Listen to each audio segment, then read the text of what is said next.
30 minutes really for our 30 minutes, yeah. We take an hour to ramp up. Hello, everyone, and welcome to the library, where you can discover your next adventure. I am your host, the author. Tonight, we join the USS Stavanger, the olive branch of the Shackleton, to play Star Trek Adventures, a tabletop RPG by our friends at Modifius. Every week, we continue our adventures on the wild and wonderful frontier of the Federation.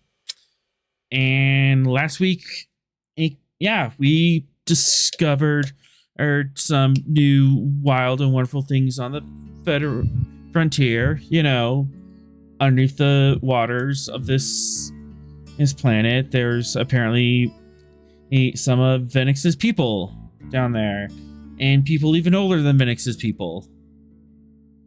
It's a mystery onion.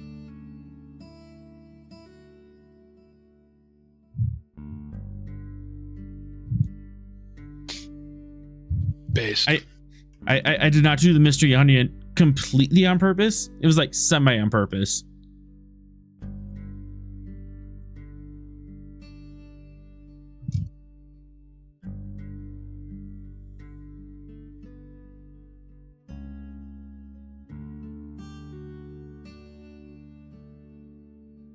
But yeah, we're having tech issues. We're also having traffic issues and all sorts of issues tonight.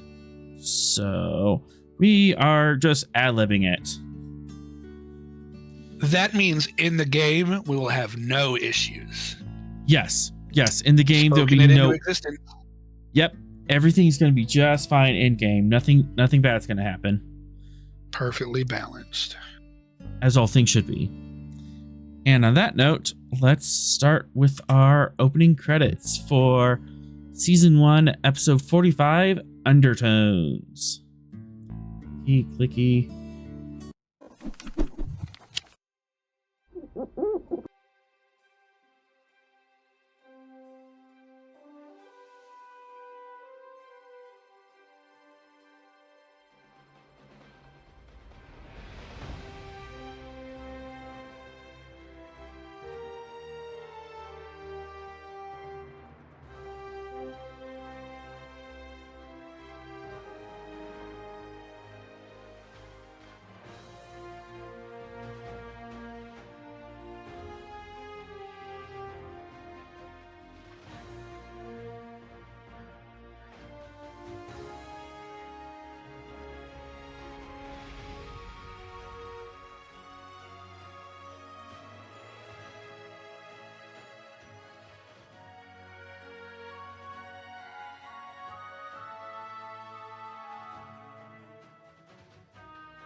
Okay, everything else got set.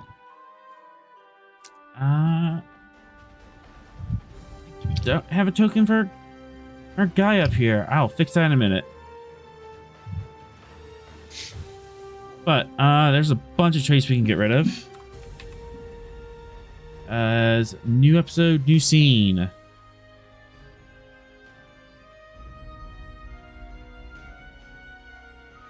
Okay, Shackleton maps, Sector Delta 3, and Akaru Prime. We don't need the jazzy music now, because it is so calm and clear. As despite almost coming to war and nearly being on the wrong side of a coup attempt on Akaru Prime, everything being worked out. And you have proven that the ERX was is still alive and still in charge, and wrested control from Lutorix. And we have managed to kind of put things back together, but in the a span of revealing this coup attempt, unfortunately the Airx's cloning facilities were heavily damaged in the firefight. This leaves the seemingly immortal Airx, who was already counting down decades to now about a year left of life, unless something else can be done.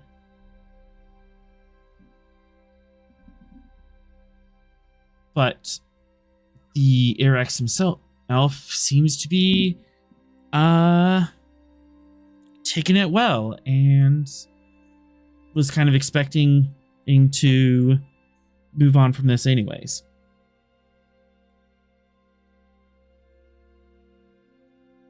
But now, instead of decades to prepare his people to be independent, he now has 1 year to figure that out.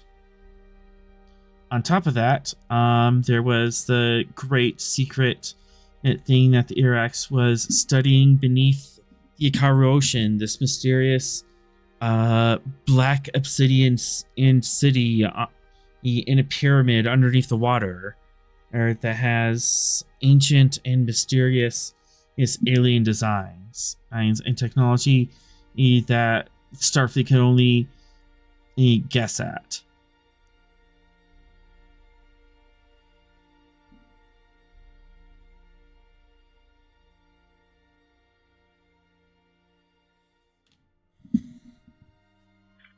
If I recall correctly, weren't we on the verge of deciding if we needed to call in for archaeologists and things like that? Mm-hmm. Yeah, you were kind of at the verge at looking at this discovery and kind of figuring out the a scope of it. We'll cut to a few days later. The Gettysburg has been back for about a day or two, and you're still lingering in orbit trying to sort everything out and figure out what to do with this great archaeological find. And if you want to do your own studies on it, you can certainly ask permission. So they're letting the Gettysburg back? I thought they kicked everybody out. That was the old regime, in quote unquote. Yeah. The Airx is back in control, and since you saved his life, if you decide to let you stay. Gotcha.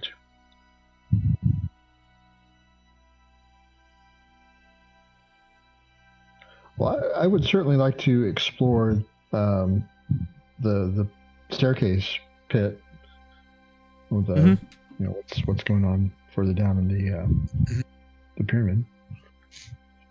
Which I actually made a map for this now. Oh, nice. Let's see if we can find the space vampires. Yep. Let's see. We definitely need this music.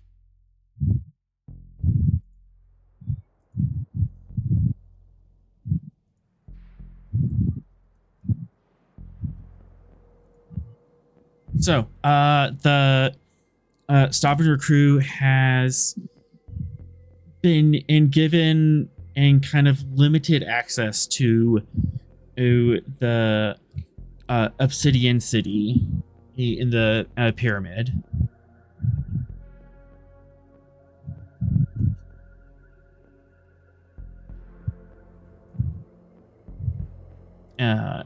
Yeah, this is just a rough estimation, and each one of these sides is 3 kilometers. And there's a city inside it, and the walls slope up to about this center point here.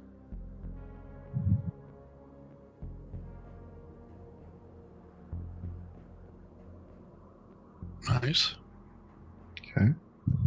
So it's not like a pyramid with different levels. It's just a big open city. It's a big open city with a pyramid and a cap on top of it.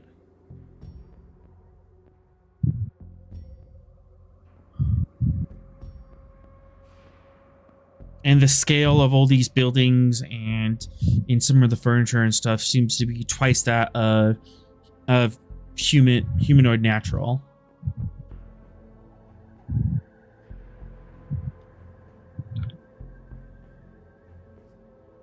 Is Sorrel here or? Sorrel, you just came back from the Gettysburg a couple days ago and found out that there's a great mystery underneath the ocean. Want to come? I would like to come. Yes. Absolutely.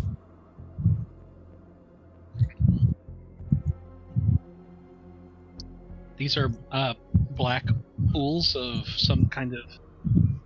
They're not black pools. Substance. They're obsidian in buildings, things that have been and carved out of solid obsidian. There's no seams or welds on it at all. They're just entire skyscrapers carved out of one giant obsidian block. No windows or any kind of point of entry? There are points of entry. There's doors. There's doors and there's windows on it as well. And there's strange spiral text all over the place. But translation has not been forthcoming. And Venix, that was one of the things I wanted to. Yeah, Venix, you recognize some of the lettering of that, but it makes no sense whatsoever. Yeah, it was kind of a proto-Arn language. Mm-hmm. Or at least A-R-N? Just ARN. Is that a species we know of? Because that one's not. Yes, as that's Venix's creators. Oh, you guys. Gotcha. Yeah, those guys.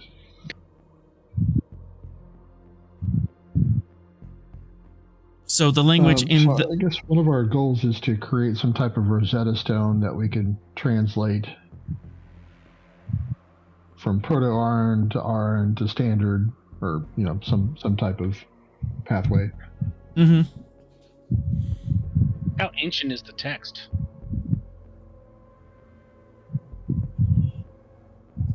This is like 12,000 years old or something like that. Oh. No. Oh, the city itself is. You have dated it with various radiometric datings. The date window seems to be anywhere from 600,000 to 400,000 years old. Holy crap! This is older than Homo sapiens. By the way, that's me saying "holy crap." Sorrel says, "Fascinating." There you go.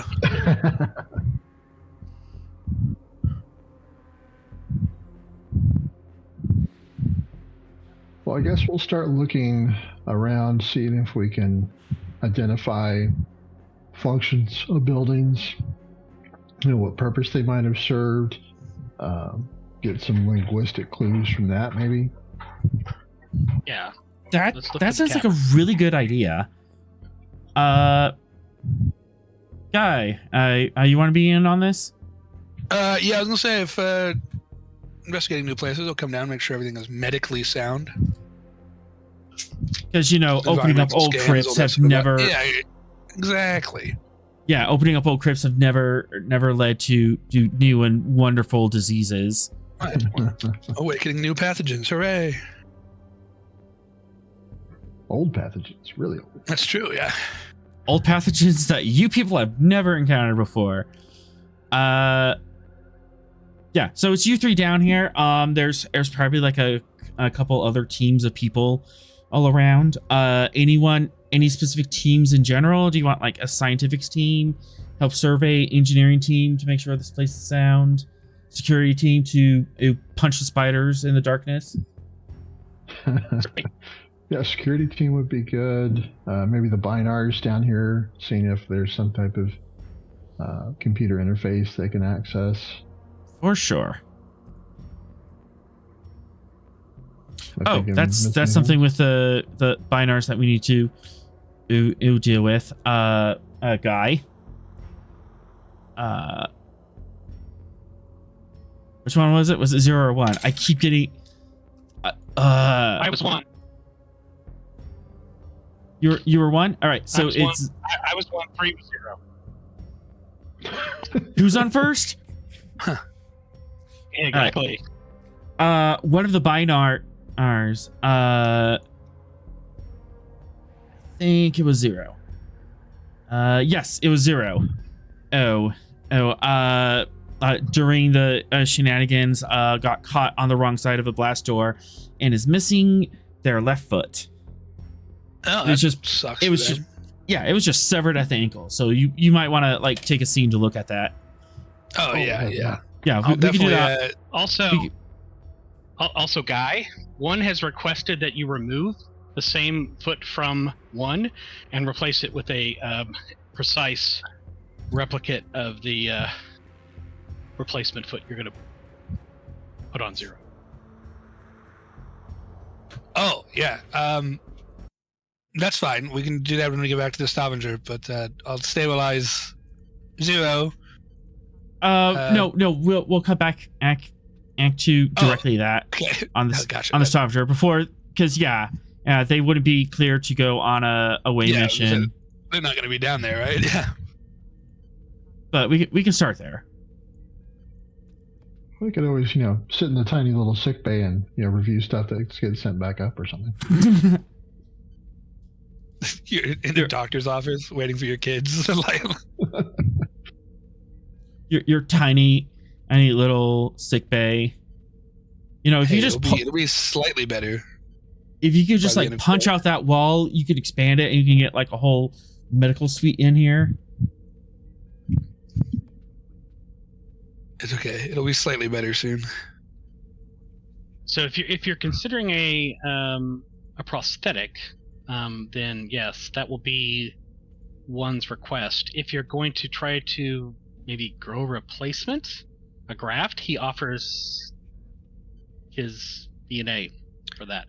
Well, both routes are acceptable and doable. I'd leave it up to the patient's discretion to decide if you'd prefer a organic replacement or a cybernetic one. 1 makes it clear that they must be the same. Well, that's perfectly fine. Then you two can come to a consensus over which method you would prefer. You're playing 1, so what's your consensus? Either 1 is going to have some physical therapy and extended healing time. 1 wants 0 to be whole, so 1 will offer a genetic sample in order to construct a biological prosthetic. That's within 24th century technology. Doable. Yeah, seems like. I can try to color match as best as possible, but I'm not. Arts was never my forte, so if it's slightly discolored, I apologize, but I will make sure that it is the exact same for both of you.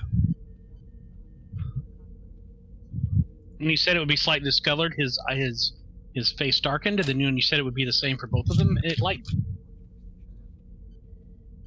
10101110110110110. Which translates to "Thank you, Doctor."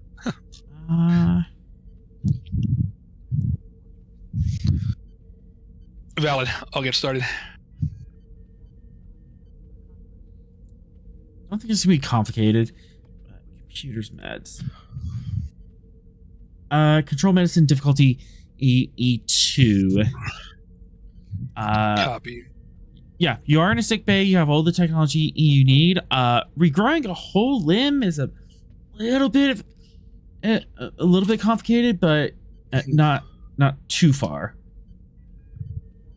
Because a whole limb has like a whole bunch of different tissues and organs that go in it. Yeah, that tracks. I'll give you. But he will have one's foot as an analog to reference. It's true.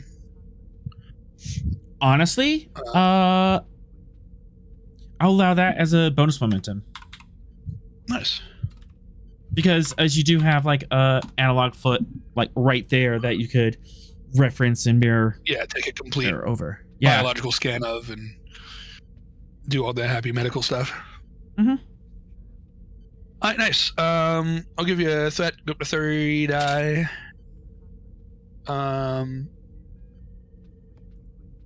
Would you accept? Is this part of the doing the surgery as well roll, or just replicating or making the? Yeah, this is the whole thing. Surgery, Copy. all the So things. surgery is a focus. Copy. Control medicine.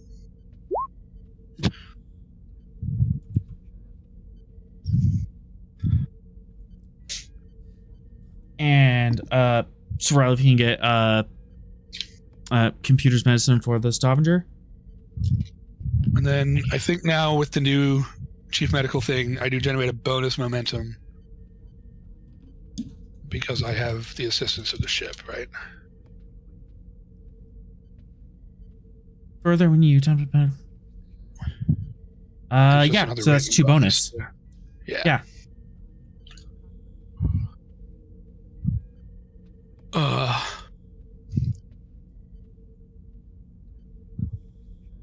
Can I create the trait of perfect color matched feet? Like, You got little Pantone color chips out there.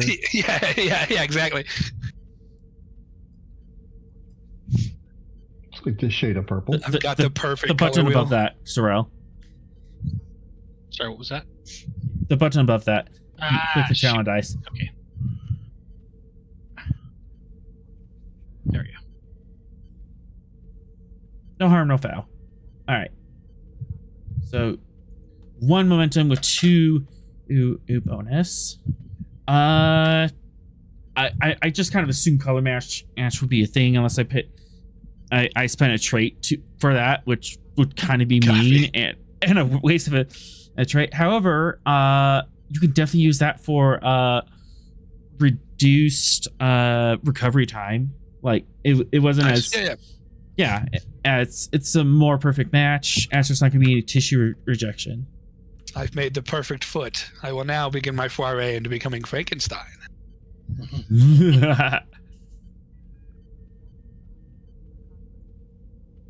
I will say I've never made a foot before, so this was an educational experience for myself. I think it's done rather well. It will still take some time for you all to be back up on your feet.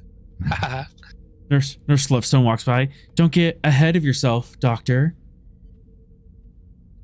1 step at a time. 1 foot in front of the other. Somebody hand me a phaser, and then I blow my brains out. I'm not like. All right, so Welcome up. I am removing the trait missing left foot and replaced his left foot.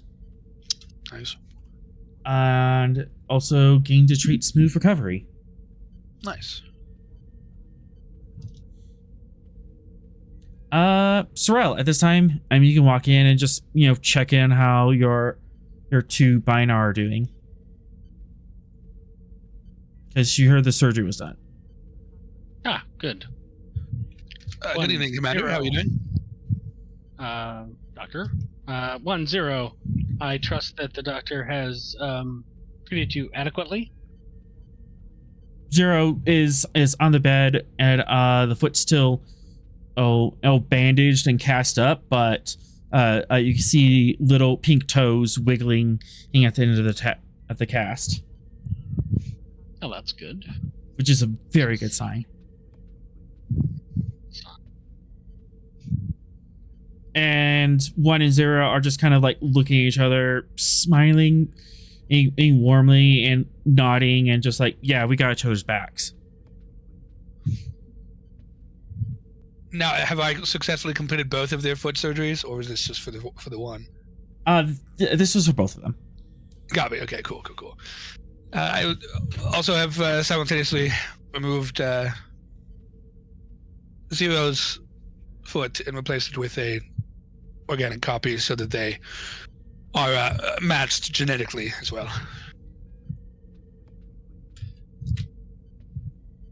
Which Doc, you would also know that would help with the Binar's mental recovery, because them not being perfectly aligned with each other might cause some mental friction. Considering that they were expect them both to. Oh, yeah. Nice. That's great. I can expect them both to return to active duty within probably 72 hours or so.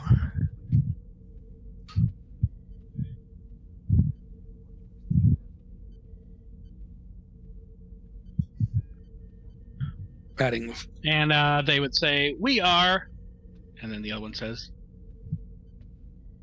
"Happy. Thank you, Doctor."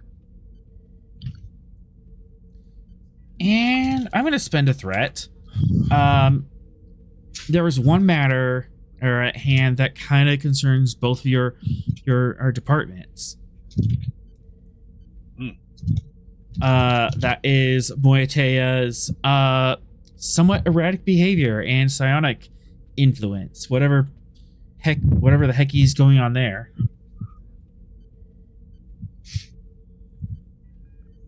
Mm-hmm. Do we need to bring Guy up to speed on that, or are you aware what's been going on? I'm relatively caught up. Okay. Doctor, our new chief engineer has been psychically compromised. Do you have any thoughts on that matter? I've noticed it. Medical scans can only determine so much about psychic interferences such as this. He has been receiving communications from the beyond, from a source of significant psychic power of which I have never experienced. Then medically, I think our best recommendation is...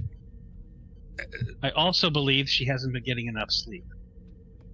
That sounds correct, I guess, from the same problem.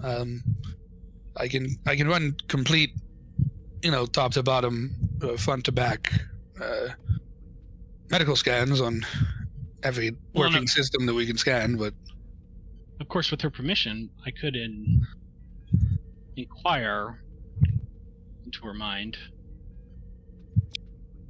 That has its own risks.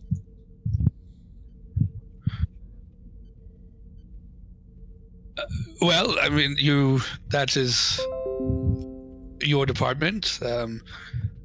If you do go through that, I would encourage you to do it here in medical so I can keep you both under observation during the process. But if this entity that you felt is truly as, I guess, telepathically powerful as you believe, isn't it putting yourself and potentially Lieutenant Moetea into a more vulnerable position by opening yourself up mentally to it? Certainly possible, Doctor, but I am increasingly convinced that the rewards outweigh the risks in this particular instance. I would agree that it is something that we need to at least get to the bottom of, and if that means taking a big step in progressing it this way, I would concur that it does seem like a sound plan.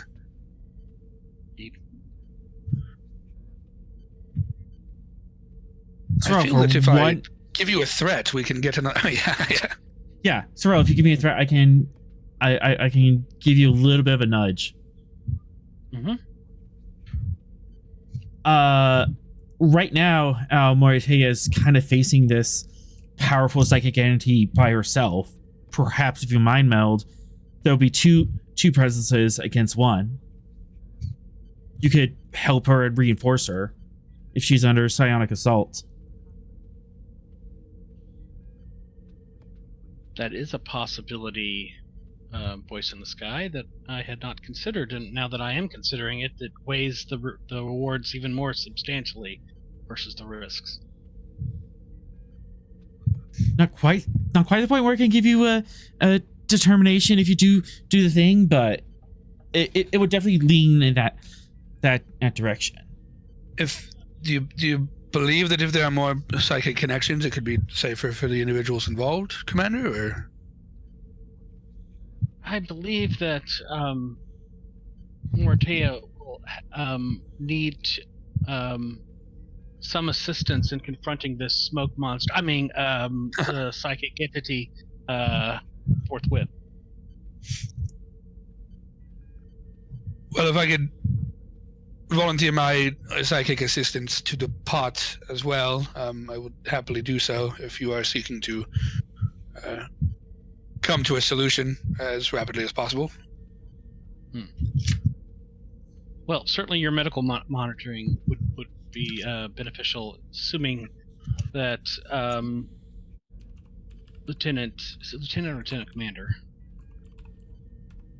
Mortea. Lieutenant? She's Lieutenant Junior. Lieutenant. Yeah. Assuming Lieutenant Mortea consents to the activity, your monitoring, both from a psychic and from a medical standpoint, could prove decisive. Very good. Well, I guess speak with her whenever you're ready, and if she accepts this course of action, let me know, and I'll. In the meantime, I'll prep medical for the potentiality of a group psychic excursion exploration thing. Excellent, Doctor.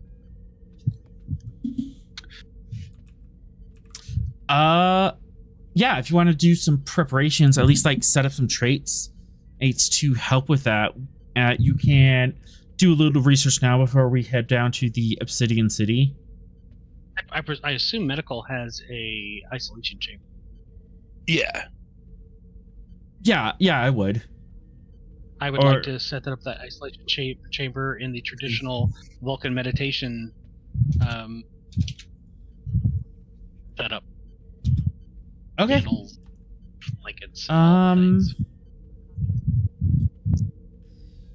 reason or control command, difficulty 1, and your Vulcan trait is allowing you to do this since you know Vulcan traditional meditation techniques. All right. While Swell is doing that, can I set up some sort of Cerebro-like device that we can use to monitor our telepathic excursions and translate that data into a readable source of some sort, so we can... cortical stimulators. That's exactly what they're for. Perfect. There's cortical stimulators and recorders. Yep, beautiful. Let's see, trait token.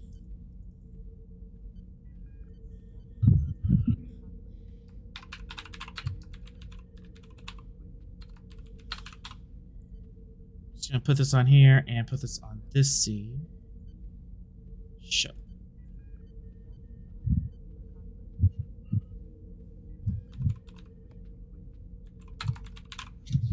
Command. Zero. 1. I'll give you a threat, GM, leadership, or telepathy. Telepathy. No, onwards and downwards. Beautiful.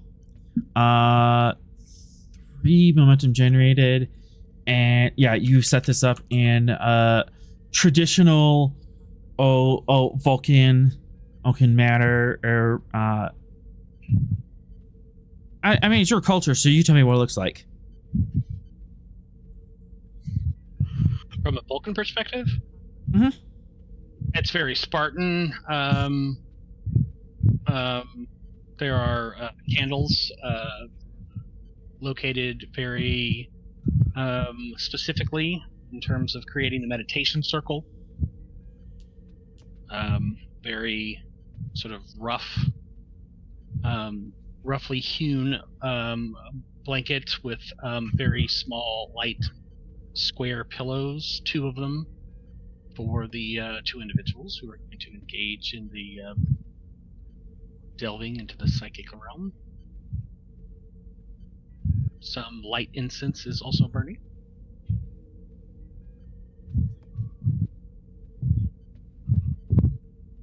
So I'm assuming like the artificial lights are dimmed all the way down, or it's just all the natural lights.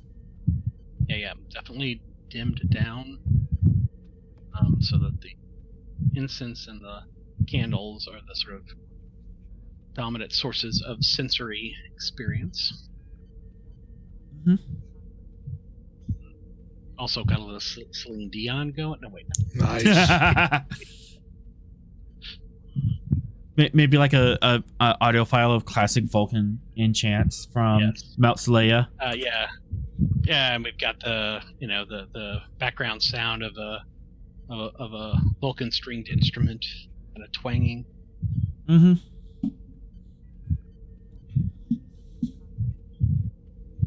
And then, Doctor, you wanted to help set up some psionic monitoring? Yes. Control, medicine. So, is the purpose of this to monitor, or what's the purpose of this device that you're setting up? To primarily monitor how they're doing, their vital signs, and extrapolate any sort of data that they're receiving into something we can look at later. Okay. Difficulty 2. No complication, and computers med. Let me draw this all up. Copy. I'll give you a momentum for a 3rd die. Mm-hmm.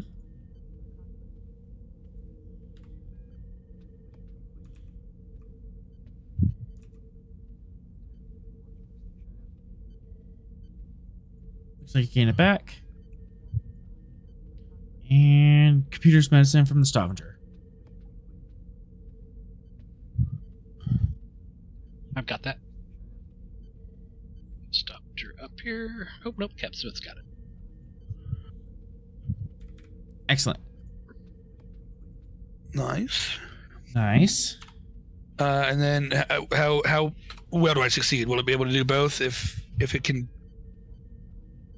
it will struggle to do both, then I'll spend the 1 momentum I get from using the ship's medical, and then the other from the ship to make a trait so that it can better kind of monitor what they're perceiving and transfer it to more legible or readable data afterwards. The psionic monitoring is one trait that's easy enough to do, but if you wanted to have it like buffer, protect, or being able to sever the link somehow. Yeah, I was thinking maybe like a panic get out button, or also just a way to kind of buffer their psychic resilience to make them a bit more stable, if that makes sense. Absolutely. So psionic monitoring, and then what's your medicine score? 4? 5. 5? Yeah. All right. I'm gonna say +2 psionic resistance. You can buff that up for 1 momentum for 1. So I've already spent the 2 for the trait. I'll do 2 more, and I'll buff it up to resistance to 4 for them. All right. So we'll just go back to 3 momentum. Oh yeah, because you have the. Okay, yeah, that makes sense. Yeah. Okay, so psionic resistance +4. So, any psionic damage that happens in that chamber automatically has a resistance of 4. Or Sweet. 5, because as player Starfleet officers have a mental resistance of 1. Nice. Okay, cool. That'll work. that's all set up. Unfortunately, Cass is busy at the moment. The Gettysburg was being a little cranky, so he's down there doing some manual adjustments to it. Perfect. So, let's see. Do we want to cut to Captain Smith talking with the Irax, or the three of you guys down in the Obsidian City? What do I still have to discuss with the Irax? We pretty much set everything up last week. Just more longer talks about the transition period and further relations. And also he would just like to talk to you about that.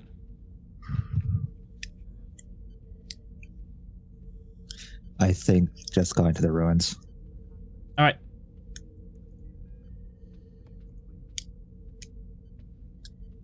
Sounds good. I also labeled my sectors now, so I have an idea what's in the sector. I should have done that before. Also, I'm sad that the kids aren't here, as I totally would have dragged Cass down to the ruins. Yeah, well, I'll figure that out. This is totally a team party thing. She might be medically unable to go on away missions until we do our psychic chats. I'm That- sorry. that's- Did you Would say have we're done having? that. You would have done that first. Did you and say then we're I could have having? dragged her. Did you say we're having a teen party? What teens are we inviting to a party? I don't know. Is there kids? Teen kids on the ship are having a party? No, team. 'Cause Like a group of people with common goals. If we were having team. if we were having teams, it would be you, me, and Venix on one team, and then Guy 3 and Cass on the other. I mean, because look, I've seen 16 candles, but We're splitting it up by still a lot. age. Yeah. Yes, by age, that would be the teams. Because you three are the youngest. All right, that joke didn't work. All right. Anyways, all right. So you're down here. Definitely have security team set up.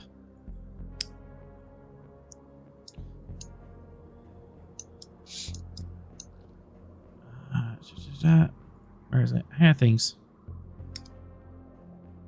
Well, Vanix, what's the play here? This is Our- your department. Well,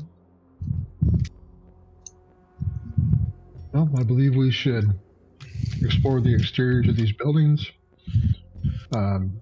take any scans we can. So actively in the for- ruins, Smith would definitely be the one leading the ruins team. Oh yeah, because you totally have focuses and stuff in this. Yeah. Plus the fact that I am the resident xenoarchaeologist. I beat you to the scans thing like 5 minutes ago. Mhm.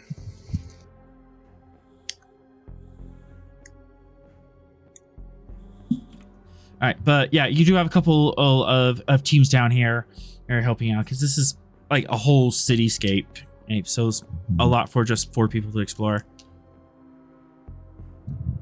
And as of now, yeah, there's the spiral staircase is kind of zigzagging along the edge of the city that have been lit up by these mushroom caps. Lit up by mushroom caps? Mm-hmm. They're luminous mushroom caps. Yes, and these are Arn biotech. They just use mushrooms as spotlights. Nice. I'm just gonna passively do non-intrusive medical scans of the bio-organic stuff while they do their investigations. But we established that the ruins themselves are not of Arn construction. Yes. Yeah. Okay. I'm Right. going to find the central building and start examining that. Okay. Guy is doing some invasive scans. So you're just like checking the biotech, seeing how it works or what it's doing? Yeah, trying to determine what they are, what their exact purpose is, if there's anything unique we can learn about their genetics or anything interesting. Just take as many scans as possible to study later on the ship. Yeah. Reason science difficulty 3. Copy. Would you accept investigation here or no? I'll accept it. Copy. I'll use some threat up to 4 die.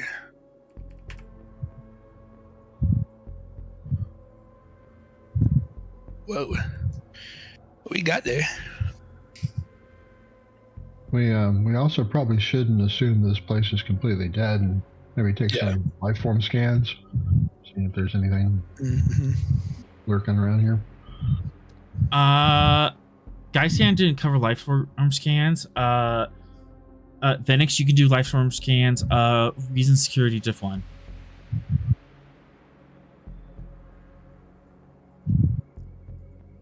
But Guy, these mushrooms are pretty simple. Pretty simple life forms. They're just kind of like stuck on the wall, and they are just emitting bioluminescence.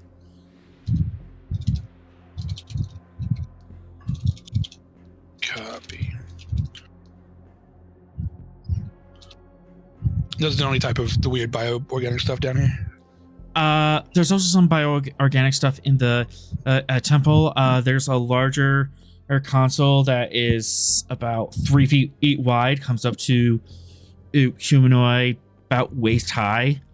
That seems to be a more complex holographic computer. Gotcha. Okay.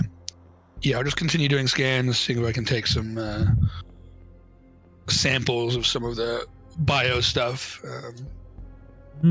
And all of that is really consistent and with previously established ARN-TAC. Gotcha. Do you have any other questions? And it's about other things as you're scanning. Sorry, one second. Taking my notes. There's no like electrical readings or anything that's noticeable about these structures. They're not emitting any sort of biosignatures or electrical scans or anything crazy like that. The only electrical signals you're detecting is faint electrical signals along on some of the mushrooms. They have a mycelial network that seems to be carrying electrical charge that could be stepped up equivalent to an EPS relay. And that is fed into the large mushroom, and there's a crystalline basket off to the side that seems to be powering it. A crystalline assembly. But that is all humanoid scale. As for everything that is larger, I'll take that for 1 momentum. There is very little to almost no life signs shown in the buildings as far as you can see. Like almost it's been sterilized, and you cracked open the lid, and there's like a little bit of free floating bacteria that's like starting to settle and trying to find places to set up, but there's no deep ingrained biomatter anywhere. Gotcha. Does it give off any of the telltale signs that this location was like vacuum sealed before we open it up, or like completely devoid of atmosphere, and then when we opened it, it kind of reinitialized, or? No. Oh, actually. Gotcha, okay. and you would know from before that the Irax has been poking around the city for 2,000 years. So Gotcha, it has, okay. so it's been open for 2,000 years, but any sort of like biofilm or anything that would develop in cold, damp places over that time just hasn't. This place is very pristine.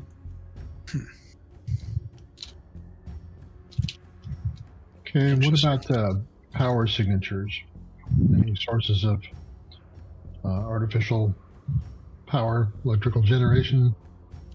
There is the Arn crystal generator that was set up in the central building, and that's just bright red on your sensors.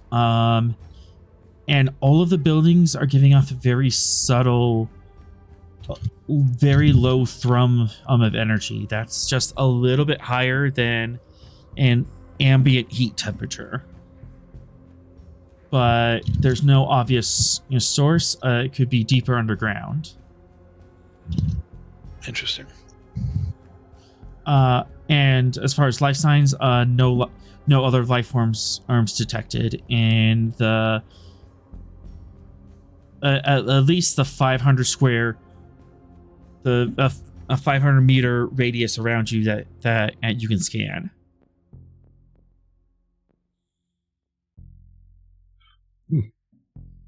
Interesting. Any radiation of any type?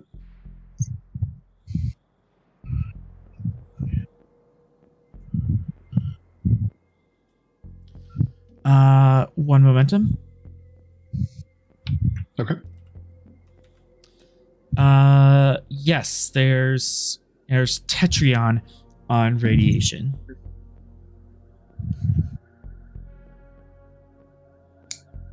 Is it dangerous levels or? It's not dangerous Normal? as levels.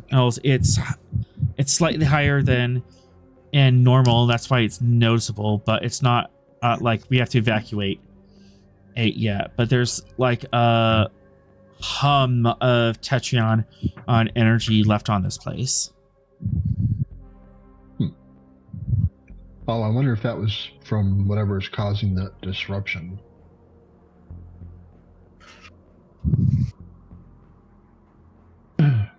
There appear to be a focal point for the tetrion radiation. That'll be a new scan. Okay. In science, difficulty 3. Sorrel, you can help with this or lead it if he's here. I think his BRB message back, was. yeah. Oh, BRB is still on. All right. Yeah.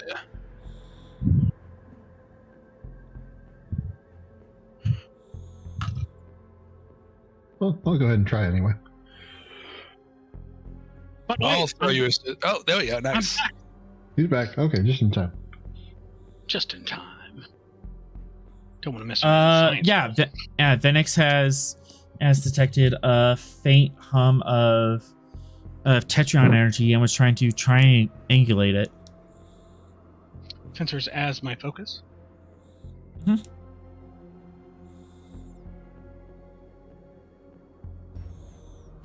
He's got that on a t-shirt. I think I might. I'm going to give you 2 momentum, 1 threat. Get to 4. Onwards and downwards.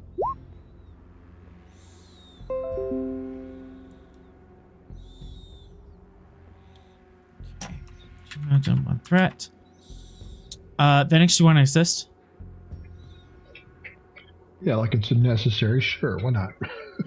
I mean, it was your idea, so I kind of want like you. There, I helped.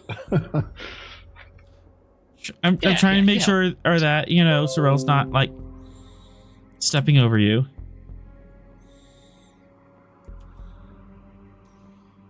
Does my +1 exceptional reason apply to that? Only when you're leading a roll, unfortunately. Oh, okay. 2, 2 momentum. So the two of you kind of spread out and start doing Tetrion scans down the corridors, or these streets down here, and you start spiraling around the city for about 20 minutes. You're about 500 meters away from each other, or just like seeing each other on the bare edges of your tricorders, and you slowly spiral in, and you come to the central round temple building and something below it.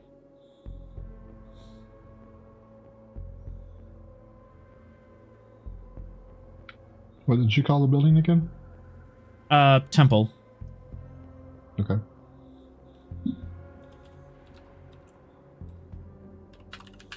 Commander, Round sepulcher of death. Is that what he called it? Commander, I believe we should go back to the captain and suggest that we investigate the source of the Tetrions here.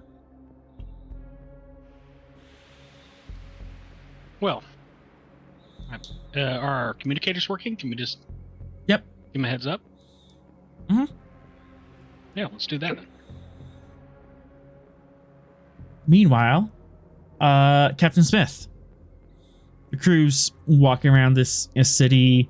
He kind of keeping scans of everything. You have a couple of science crew with you. There's security officers. There's kind of ticking points around this strange city. What do you do?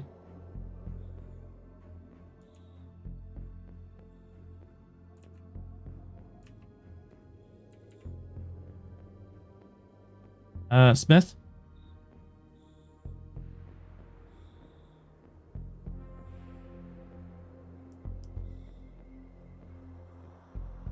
Paging Smith.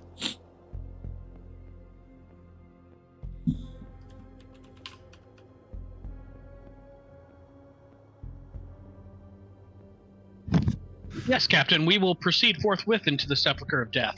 Thank you for your recommendation. Okay. Yeah, Yeah. proud to know that we have your undying and unending support, Captain. I will record that in my log. Captain Smith gave us permission to Enter the sepulcher. I think he even volunteered to go first. It is Captain's prerogative. 'Cause, yeah, We he tried to totally talk him would out be of it, but- doing scans and surveys and stuff at the temple. So we've all seen Indiana Jones. Don't touch anything. Of course. Right. Except that thing we're going to touch. Of course, yeah. Well, that's different. Of course, that's the thing that we're going to touch. Come on now. Smith's elsewhere then, and you guys can enter. All right, in we go. Guy, you What coming is with? the... Yeah. I mean, I got to commit to the whole of darkness. Yeah, that. Come on.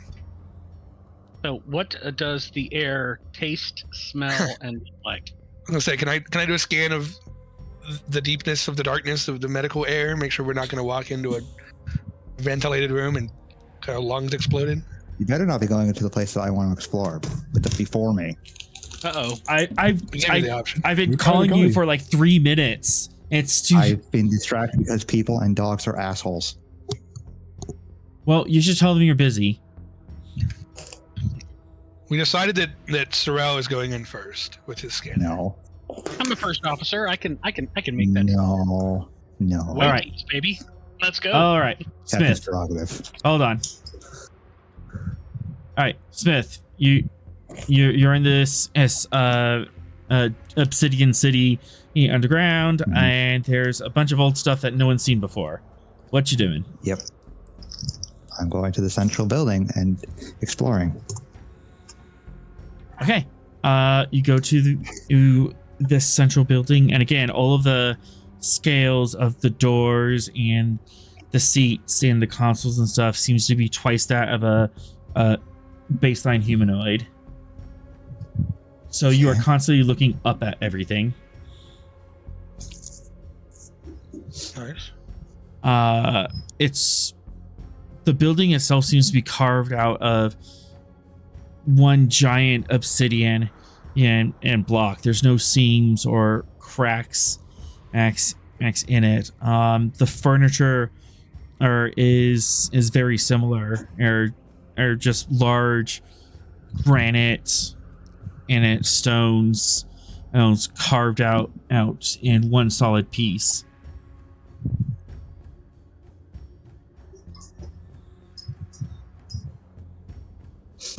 Okay.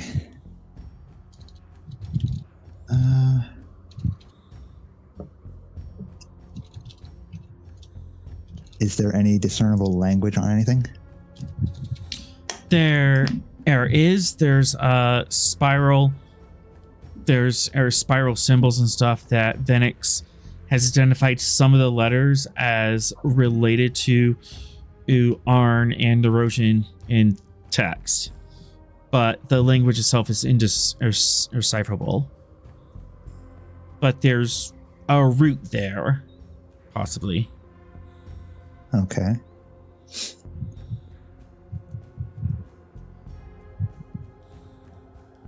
Then using the root of that, I'm going to identify any key text using my linguistics abilities.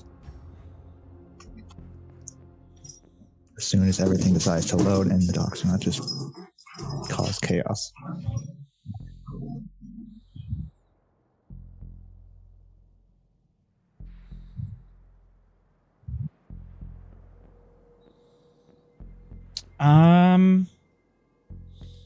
You do have a little bit of a language as root. Reason. Taking this from a science perspective.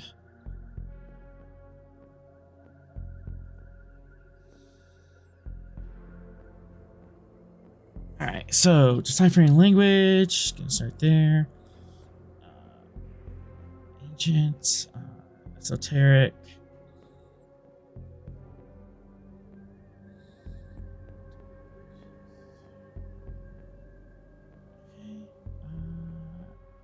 No complication.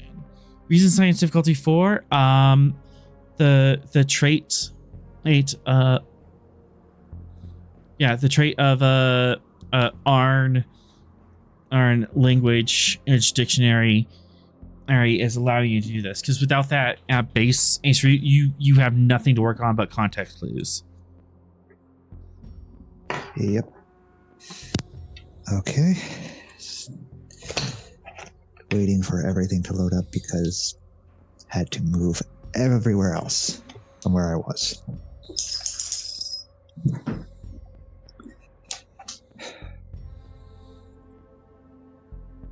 Gosh, nothing actually wants to load.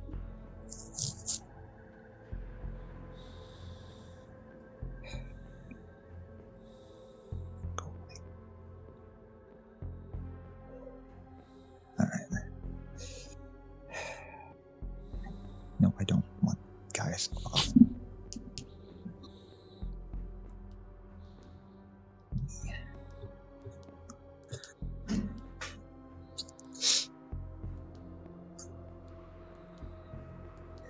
Okay, I have linguistics as a focus. That is surprisingly prescient. What was the roll? Reason science to 4. Okay, reason science to 4. I have the trait that I can use as an advantage, or is it making it possible? The trait is making this possible. Otherwise, you'd be starting from scratch. And okay.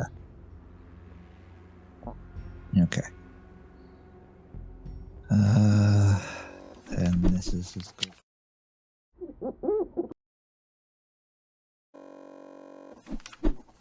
Ahead and take threat for 4. I have no rerolls unless I use my determination later. But determination later, I mean determination now. You're very determined for this one. We are explorers, not warriors. Surprising precedent. Yeah, you're exploring this. There we go. much better. Can do the science. It's been a while, but you kind of pull yourself. You're scanning this thing. You can't make heads or tails for it. You see like 3 common symbols, and you're just getting super frustrated with it. But then, and take a deep breath, step back, and you recall your value to yourself. Now, if we are explorers, not warriors, you're not going to be fearful of this. You're going to try to understand it and take the time it takes to understand this. And you redouble your efforts and push yourself through.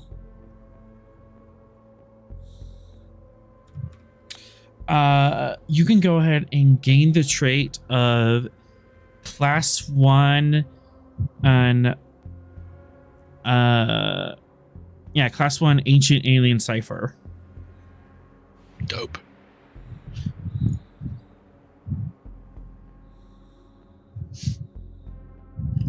It's not much, right. but it's a start.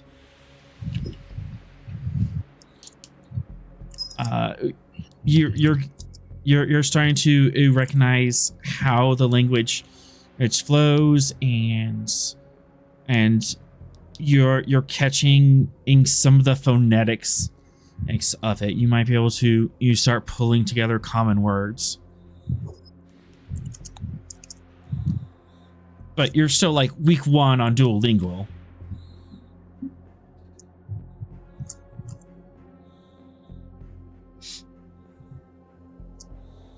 Which is not true about the player currently. No.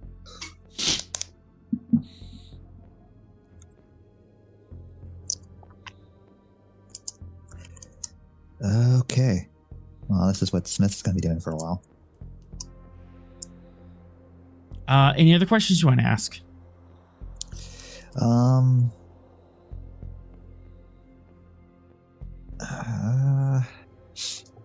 mean, there's not much more I can really get from what I've deciphered so far. What form should the Destructor take? What? It takes the form of a giant sorrel for some reason. You could possibly ask about context on where these forms are at. You could ask about some of the language structure. Context about where they're at. Okay. Some of the context is exactly where you think it would be, like next to doors or so next to stairwells, else probably directions and on or declarations of what this place is. But there's also various spirals.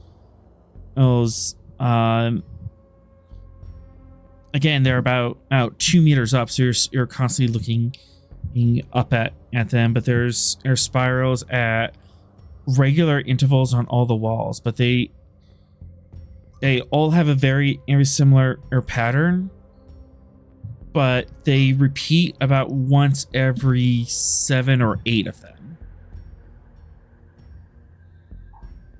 Okay. So there is some method to this madness. Mm-hmm. Yeah. I'll just only scratch the surface of what this is. Yeah. The spiral symbols, they repeat. They're placed along the walls. Like there's one, and then a couple steps down there'll be another one on a different one. But then the pattern repeats every. It's not exact, but every 8 to 10 of them, and there's a repeat pattern. You've seen this one before, and it was 8 iterations down, or you've seen this one before, or it was 9 iterations down. You go around the whole block. About 70% of them are repeat iterations of each other, or the other 30% and of the randomly placed ones on the wall are unique.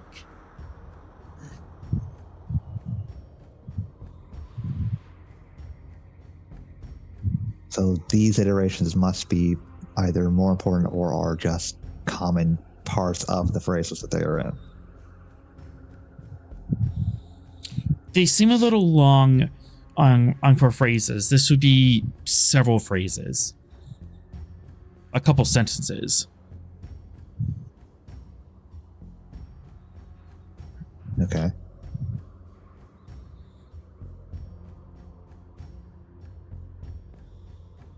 So it's more likely that they've repeated something in these intervals. Mm-hmm. Okay.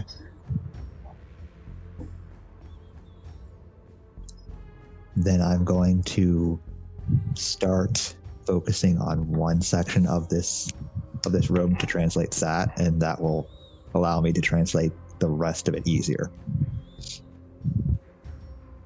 Okay.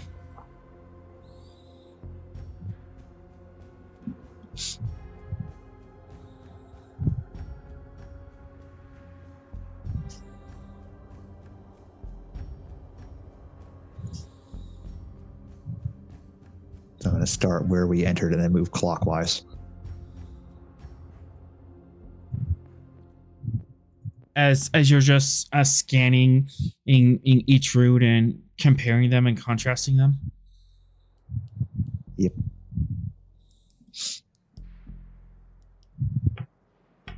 About this time, Sorrel calls you on the comm badge and asks about going into the temple.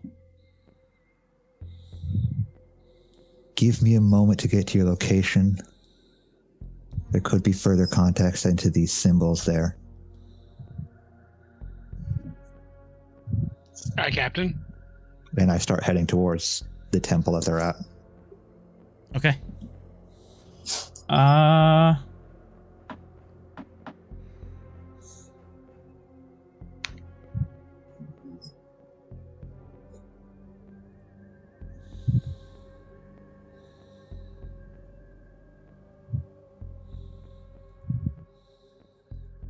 Might be able to give you a little bit more.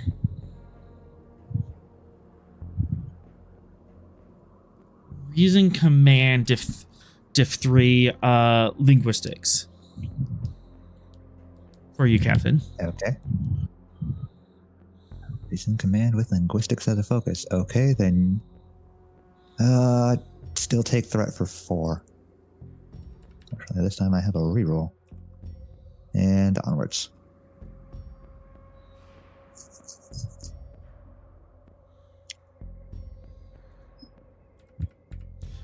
So, you're walking down on the streets, looking at these strange spiral signal sigils, not quite knowing what they are.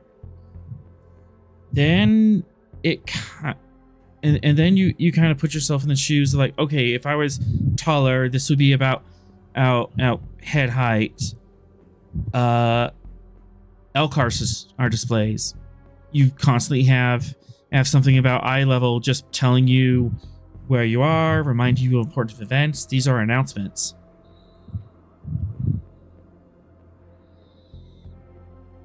Interesting. Gives me context as to what's all going on there. That would also explain the repeating in sigils, because they're repeating the message to make sure everyone gets it. Yeah. Repeat messages. The weather today is 14 degrees. Don't walk any closer. 10 meters, 5 meters. Please stop. Like,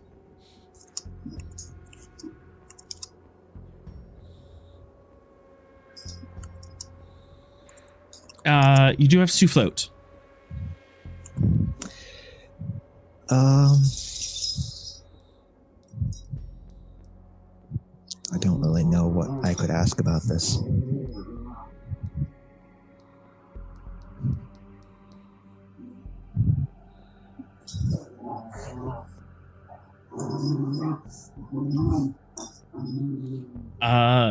Anyone else?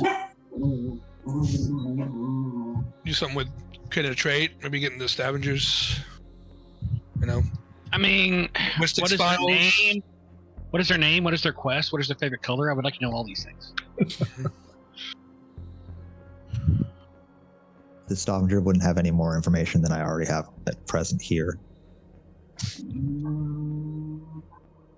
Captain's like, what? You mean the entire repository of human knowledge? No, man, I got that beat. Right, yeah, it's an entire. It has the Arn it has the Arn stuff already, and the Neurosian, and I'm already a linguistics expert on the field. Like I said, He's already started it. There's no more linguistical evidence within the rest of the repository on the Stavanger that would assist with that. Then move on. Yeah. Going once? Yeah. There's nothing I can think to do with that. Yeah. favorite color?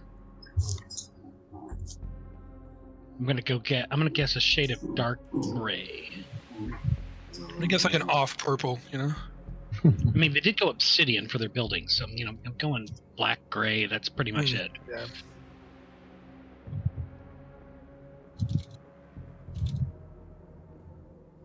So we're forging ahead. Is that what we're doing? Forging ahead. Forging Yep. ahead. I'm. Yep. All right. Lose 2 momentum then. No. We still have a full boat of momentum. Still a full boat. Oh. This will in no way come back to bite us in the butt later. All right. Questions You about all meet. linguistics that I couldn't ask? It's true. This is the deciding factor. We failed right here, right now. You all meet up at the giant doors to the temple. Captain, doctor, captain, doctor. Captain, commander. Commander, doctor, commander. Red shirt.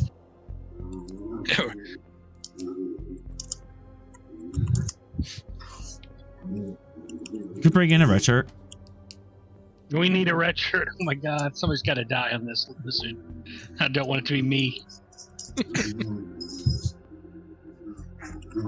So have you learned anything substantial from the linguistics I've side only of things? just begun to understand the language, but the patterns in the central building, as well as the avenues here, seem to indicate that they were announcements and locations.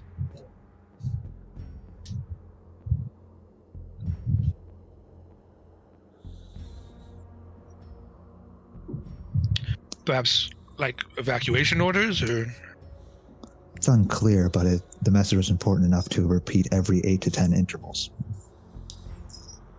8 to 10? There was Yes. variation? There was significant variation, but this one message was repeated multiple times. But there was variation in how it repeated.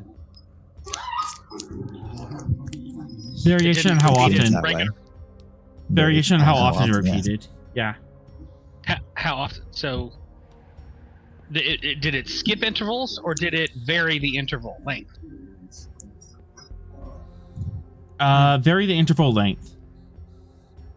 Varied the interval length. That's interesting. Why would they do that?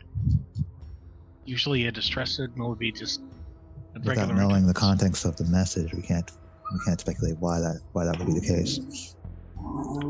Is there some mathematical pattern to the variation?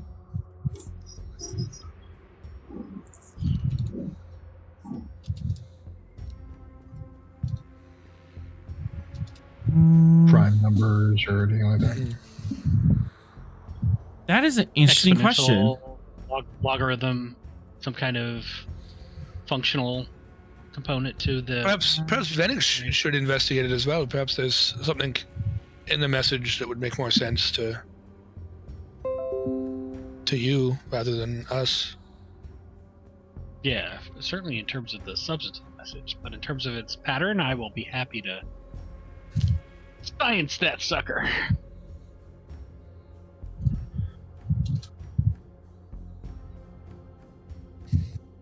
Nice. All right.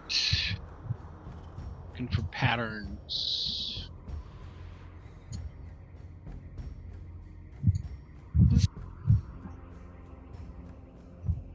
Vulcan as a trait? Logical Doesn't as help. a Does trait.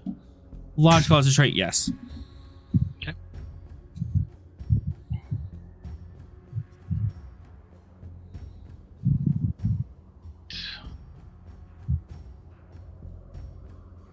I have a lot of foci, but I'm not sure I've got one that necessarily applies here.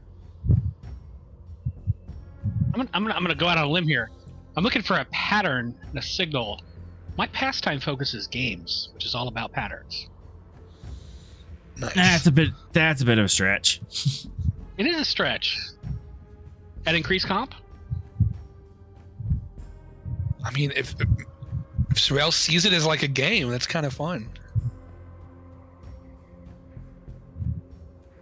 I'm gonna go no. Oh. No fun for us. Alright, I will spend 2 momentum, 1 threat to get to 4. Onwards and downwards.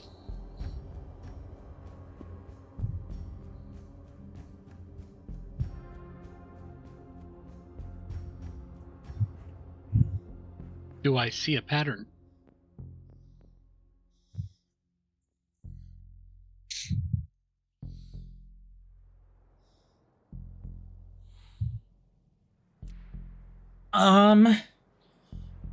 Silly enough, it takes a long time I'm to figure it out. You go through all sorts of number theories. You go through prime numbers, or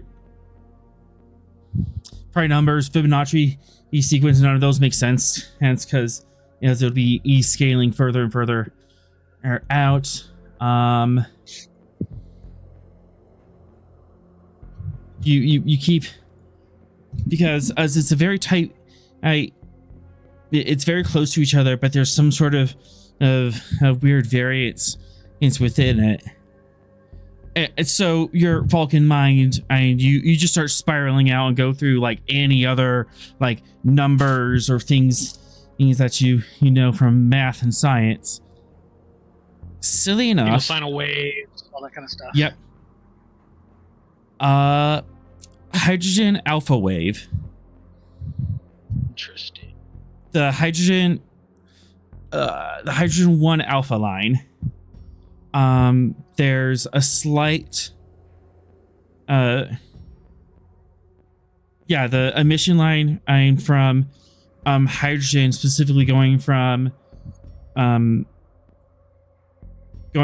quantum level 3 back to ground, is right there within the visible range. But there's a slight, but if you look really closely, there's a slight phase variance between two of them, as one line is spin up and the other line is spin down. And it's that tiny quantum spin gap between the two lines, that interval is being repeated here. This is like kind of basic 101 on astronomy stuff. This is something that humans learned mid 20th century, and this is like a universal constant of the universe.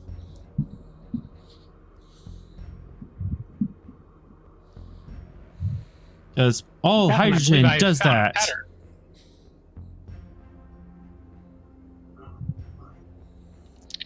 I've detected a slight phase variance between the 2 and 1 quantum level lines between 3 and ground. One spins up, one spins down. This is a repeated interval. I do not believe this is random. Hold on. I there's like a full wiki article on this. Oh, great. Hydrogen 1, 21. Yeah, hydrogen line, 21 centimeter line, or H1 line. Excellent. And it's literally just like quantum BS of hydrogen and atoms when their electrons are kicked up and then they kick back down. And if they go a couple levels up and they kick back down, they emit a very red photon on of a very specific frequency, and you use that all the time in deep space astronomy, just looking for the hydrogen 2 line.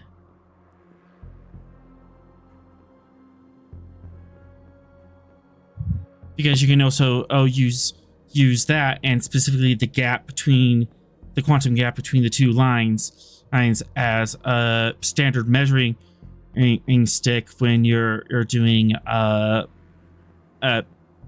transgalactic astronomy stuff where stuff where a redshift starts coming in. You can start correcting for the redshift because hydrogen would exactly be at this frequency, so you can adjust for it.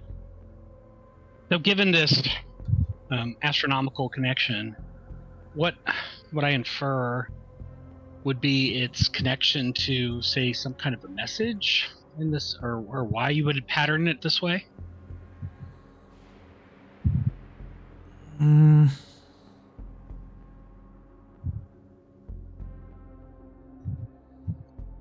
Could be a message. For one moment, am I going to give you something? I will spend that. And spin it. Because, we're spinning. These guys are incredible nerds. There's no... Unless that, like, the pattern in itself of repeating that is some sort of universal... because you would use that line as some sort of like universal signal of, hey, we are intelligent thinking beings. The 21 centimeter line is one of the top 3 things that are sent in a universal translator package. But to have it hidden in that way, it implies that they're just really big in astronomy or really big in science, and just kind of thought that was a cool coincidence. If they were going to have this thing at a random interval, might as well have it at this really cool random interval. But it's still intentional. Mm-hmm. Still trying to communicate some kind of message. Do I have any indicator of what message they're trying to send? No, there's no indication of there. It doesn't make sense that they would use that for that sort of messaging, but the fact that they're using this to space out their advertisement posters implies that they use that sort of random variable in their placement of these placement of these announcements or these decrees. So just the use of it implies that they are incredibly smart and value astronomy, science. It's the constants of the universe, because they're using it in a frivolous way. A frivolous way, a poster, a message. Oh, wait, hang on, guys. I've got something coming in. Enter the Sandman. Oh, crap. It's a music poster.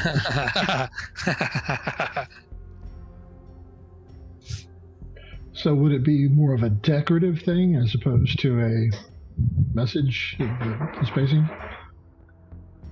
Hey, look at us. We're going to decorate in mathematical, scientific way. Yeah, that makes sense. And they were decorating, and they decided to put this variable into their decoration spacing because tee-hee, I'm nerdy. I mean, as a fellow nerd, I appreciate that. Like someone might slip in the number 47 into everything involving Star Trek. Nice.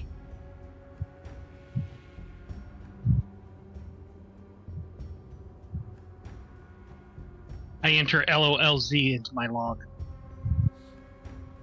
Lols. Whoa, calm down over there. This is a professional report. Relax, okay? They started.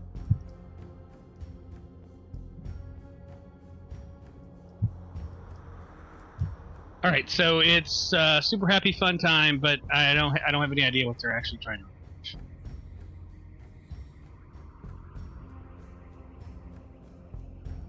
Yeah, there's nothing specifically spun into that.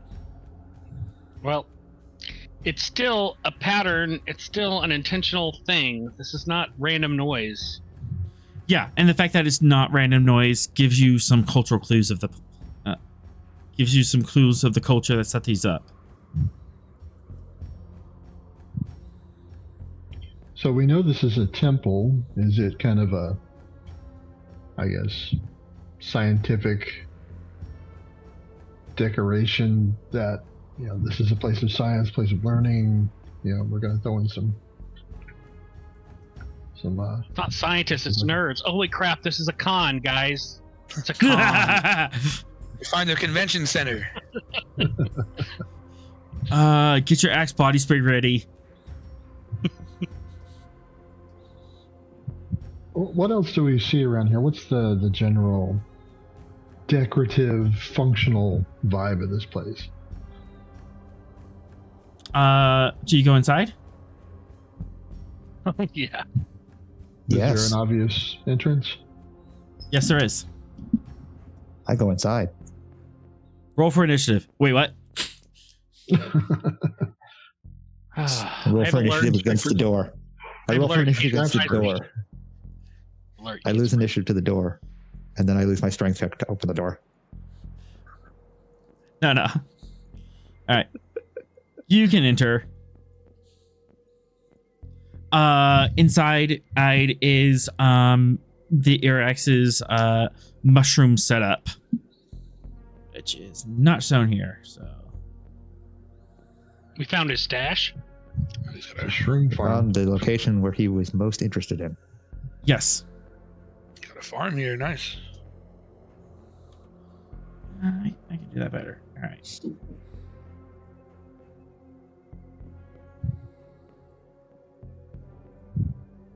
Okay, Here we're gonna do is- this. I'm gonna need some munchies and a good movie. Yeah, we got Cheetos here. Or what do we got? There's the big central computer, and then that. A couple little light shrooms set up around the perimeter. I feel like I recognize this room. It's almost like we were here before. You don't Yeah. recognize it, and if you do, I'm going to start throwing challenge dice at you. The players recognize it. The characters don't. My character wouldn't. I'm the only one that would know. And if we see Sorrel start getting a nosebleed, he's immediately getting dragged out of here.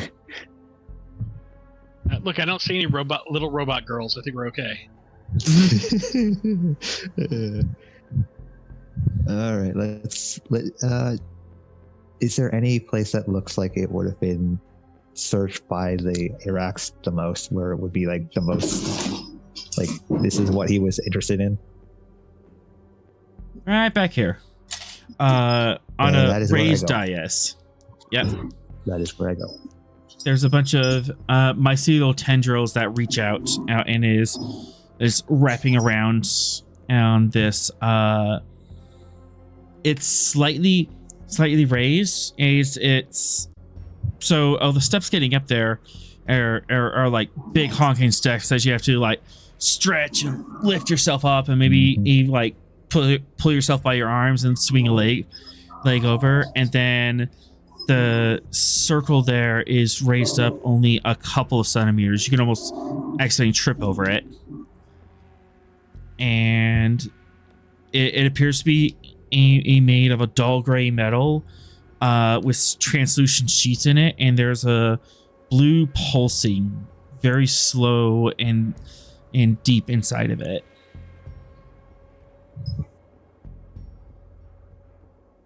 Mr. Sorrel, I'm going to need your assistance up here. Hi, Captain.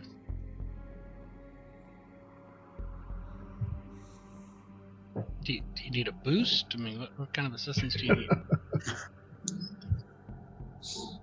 I've got the Scientific, trusty Mr. Stroh. Federation stepladder here.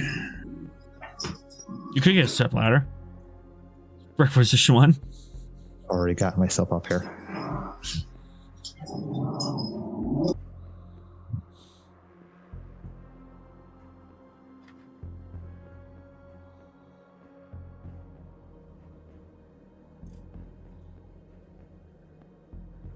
Okay.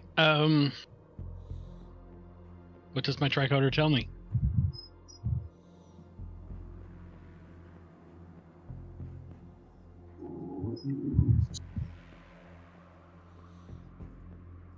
Reason, science.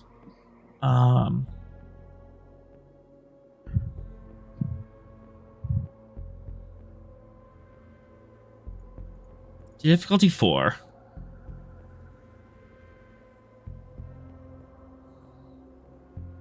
Is this something I've looked at before, or is this new? This is new.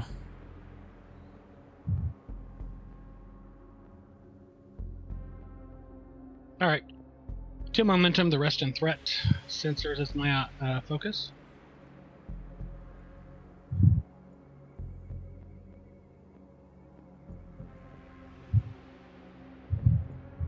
Yay or nay?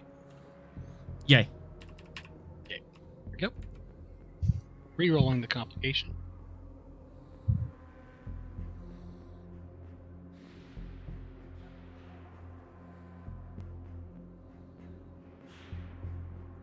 Got it with 1. One moment here. Let me read this real quick.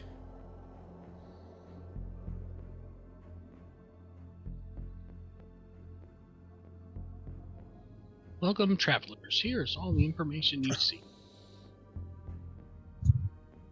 Welcome, travelers. You must sacrifice your most pointy-eared individual in order to get all the knowledge of the universe. Is that metaphorically or literally? Because metaphorically, I'm not sure that's me. There's a picture of a pointy-eared individual on this thing. I'm thinking it's physical, not metaphysical.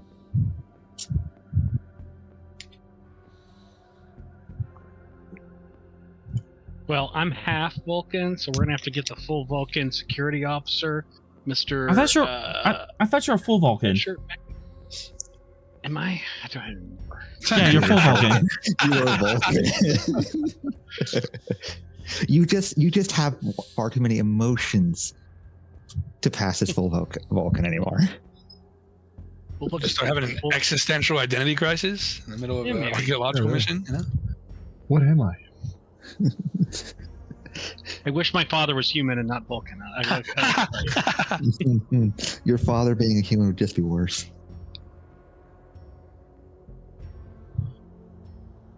Could you imagine your father's personality translated over to human emotional states? Vulcans have stronger emotions than humans do. They just Yes, control but they don't show their emotions like humans do. Wait, That's why I are you said with Vulcan human explaining to emotions. him? I am Vulcan splaining. That's why I said his father's personality with human emotional traits. Learned it from you, Dad. I learned it from you. So, the exterior of this is plate. This is a good 3 meters or circle. It is cut into the obsidian perfectly, and the obsidian goes, straight down another 300 meters, and this plug is made is made out of this wireframe, and there's a crystalline object in the middle of it that's perfectly circular, but there's little right angle cuts and grooves interlacing all across it that are pulsating slightly, and this crystal cuts down about 20 meters, and it's just an empty shaft for the other 180 meters beneath it. It Does it weighs appear- several tons. This weighs as much as a shuttlecraft. Okay, so does it appear that it is makeshift installed afterwards, or is it like, was it all built as one piece?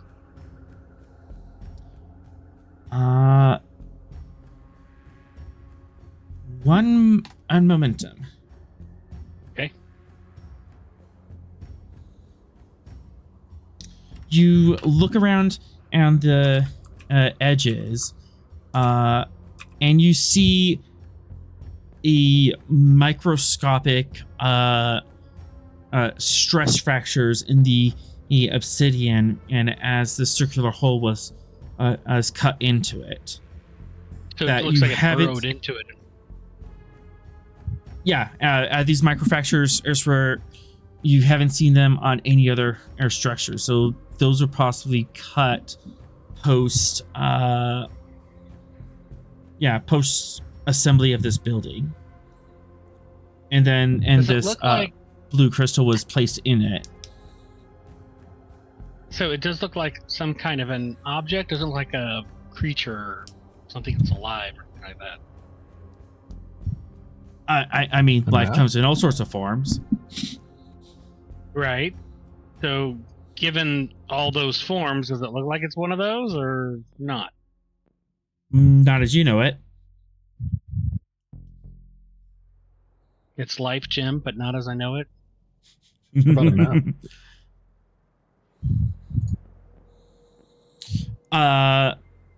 Not that anything that you recognize.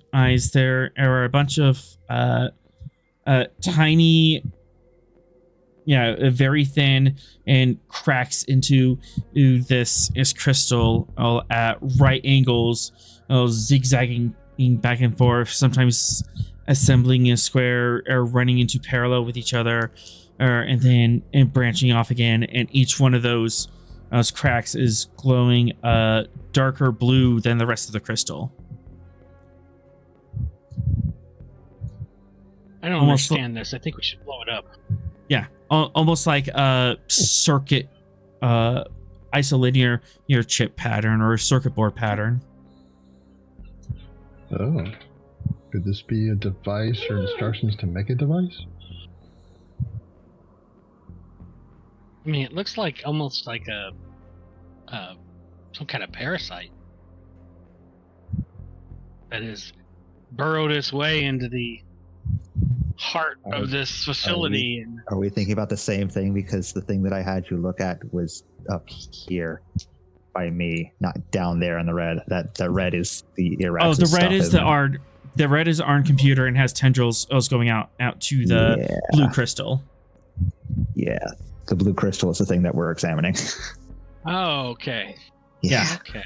Yeah, this is obviously organic, and this is obviously an ARN computer or station, and that's been set up. This is not an ARN computer station. So the ARN computer is The red stuff is the computer. Is the The ARN red- stuff. The red The and stuff blue is the thing ARN in the computer. top is The not. blue thing is what I was describing. Mhm. so Not a parasite. Definitely that's something our, that was. that's our placed intentionally. parasite.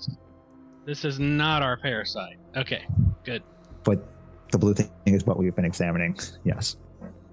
Well, I'm sorry, was I thought you confused went 'cause up my here. token wasn't up there. I'm sorry. Well, you didn't move your token up there. I did move my token up there. Anyway, Anyways, clearly I jump into the light and see what happens. Wait, what? No. No, if anybody's gonna be jumping, if anybody's gonna be touching this thing, the glowy architectural, the glowy archaeology thing, it's going to be the archaeologist.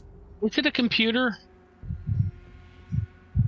the cracks in it certainly look like isolinear your lines or silicon lines on a modern day wafer.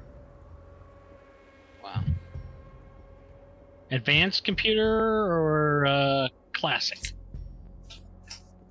This thing is so far beyond on Federation tech. How about we turn it off and turn it on again? If you can discern a power source, then yes. Control, Alt. So you found a console as well. There's the ARM console that's hooked up to it. You don't know what that does. I'll take a look at the console. What can I make out of it?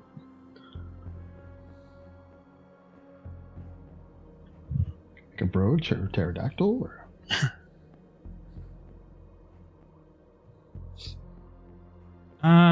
Yeah, you have an easy time with this because you can actually read the language natively. What type of thing are you examining the console for? What discipline are you using? Function appears, what information it's displaying. Science. Difficulty 2.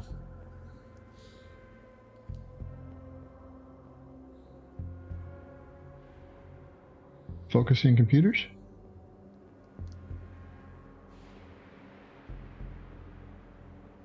Yes. And +1 for exceptional reason. Got it. All right. This computer. It has been doing various scans of this giant crystal, and it has been rotating through passwords. 111 111 111 112. It is trying to brute force the password to this thing.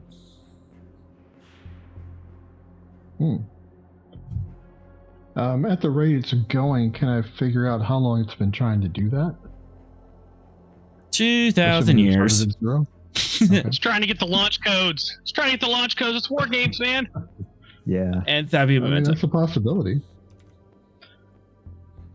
Depending on what this thing controls. Yeah.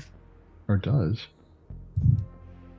I mean, the arm's been coming down here for 2,000 years, so that's a logical solution as to how long it's been doing its thing. You can and go through and like, how long has this system been up? 2,000 years.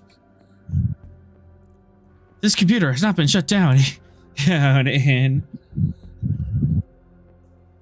obscene amount of time. Please shut down your computer to install Windows Update.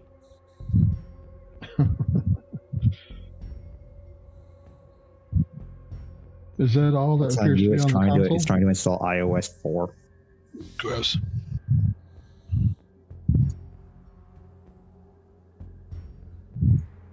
Is there anything else on there? Possibly logs or other functions?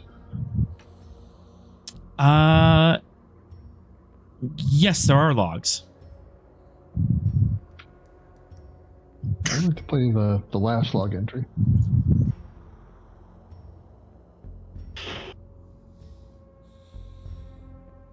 I would not have reason to encrypt this. I didn't think anyone else would be down here.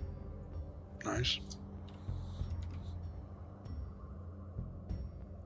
It is Nadion on the Irex the Aegis.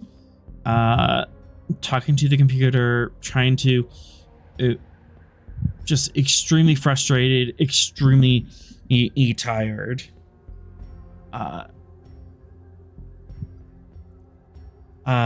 Gives a log entry of an extremely large number. He's been coming down here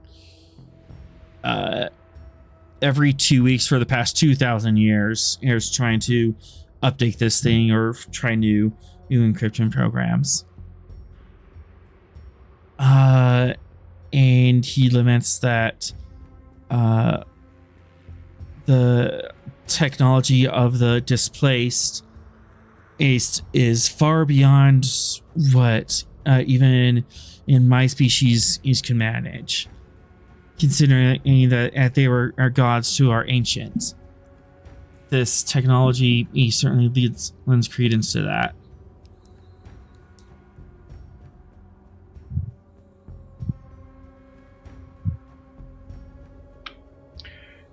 How many log entries are there?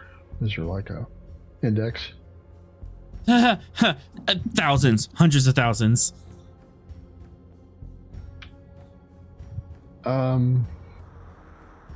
Could I play them back at accelerated speed?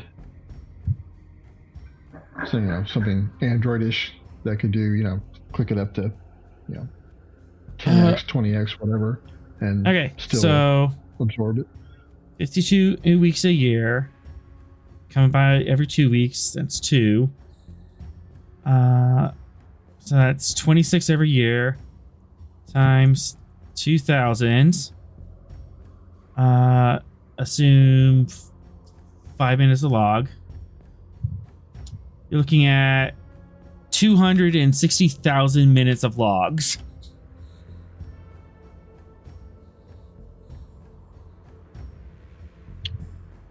A lot of logs. How long would it take me to play that at the fastest speed I could comprehend and understand that?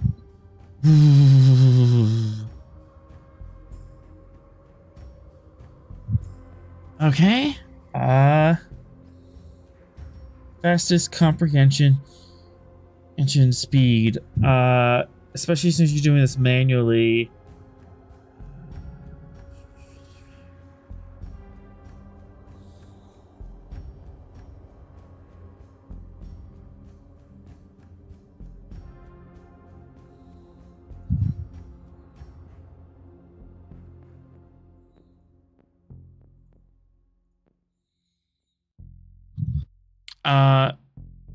Revving up as fast as both you and a computer can, listening to every log back to back, you're still looking at 18 hours of sitting in here staring at the screen.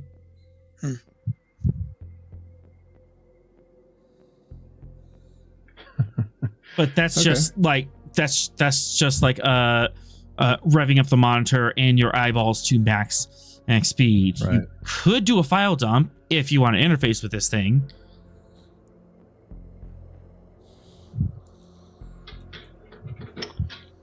Don't know if that would be a good idea.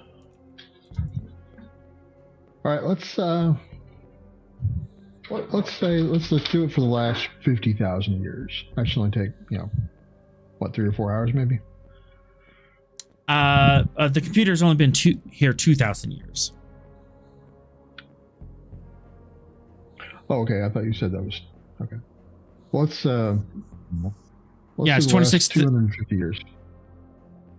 That's minutes. Okay. Yeah, that's how many minutes of logs there are. Okay. So a little bit of a marathon watch for sure. This puts Lord of the Rings extended cut at a run for its money. Nice. Well, as not to drag things down, let's do just an hour, 10 hours worth, and see where we go. Okay. There. So, yeah, you could look like the last hour and kind of chomp through all of that. This will tie you down for 10 minutes or so, and you will kind of be stuck in that state unless someone like shakes you out of it. Okay, that'll actually work because I need to go pick up my wife real quick and bring her back home. Okay. So, good timing. All right, I'll just put you on pause, and then we'll roll afterwards.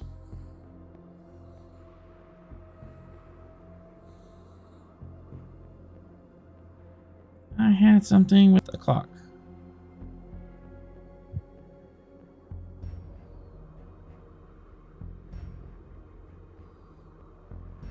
I wish there was a way to search these buttons.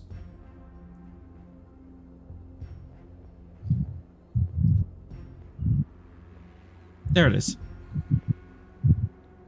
All right, so Venix pulls up a running log, and there's a holographic display of the Irax, and it's just running at chipmunk speed, and Venix is just sitting there watching along. Nice. Just images flashing before their eyes at ludicrous speed.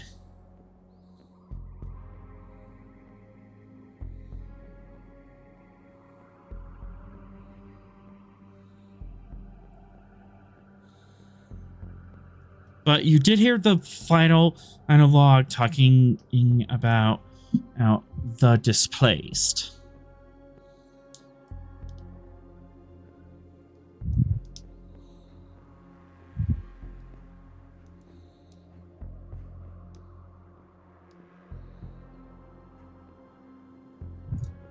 The displace, you said? Mm-hmm.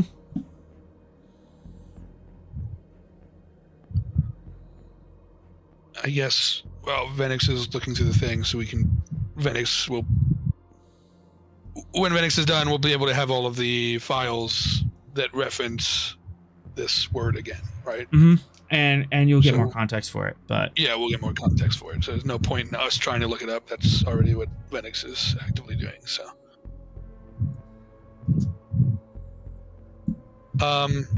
Rad. Well, now I don't know what to do. I mean, Venix is doing the brunt of the work here. Obviously, that's the important piece of the puzzle right there. So, Sorrel and Smith.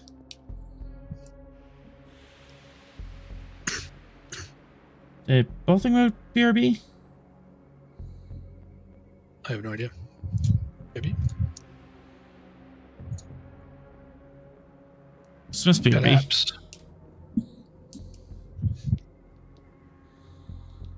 I'm back. Sorry. Did you need me? Just wondering what we're standing next. Oh, okay. Shoot. All right. So, I mean, we scanned the computer, right? And this big thingy that's sticking out of it. Well, Venix interacted with the computer, and we scanned the unknown device of computeristic notions. Okay. Is there anything that my character would see that would say, "Hey, scan me"? Big crystal in the middle room. Yeah, big crystal in the middle room. Let's do that. Is there any writing of any kind on this device? For lack of a better notion on what to call it. There is writing on the metal. Ooh, I would like to examine the writing. I might be able to give you some words on that. Let's see what we get. Reason, command, was diff 4 brought down to diff 3 because as you have a little bit of a cipher going on. Okay. Linguistics as a focus. And you can have a threat. I don't believe in the no-win scenario. Hey, thanks, chat. Nice. Oops, all twos. Oh boy. All right, so 6. So 4 momentum.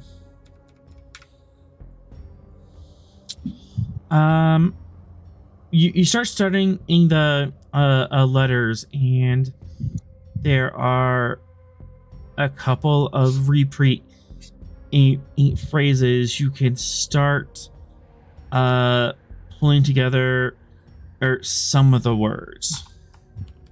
Nice. Okay.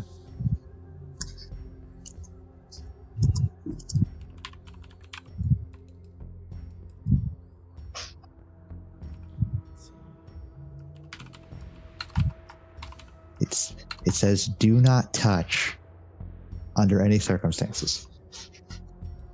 Oh, I gotta touch it now.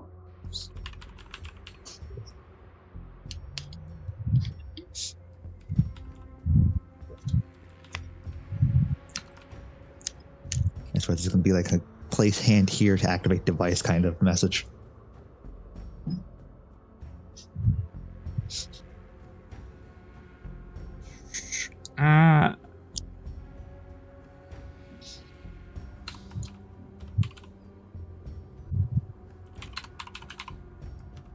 Captain, if anyone's going to touch foreign devices, that's usually me. That's true. But this is archaeological in nature. I gotta touch it. It's in the archaeologist's handbook and everything.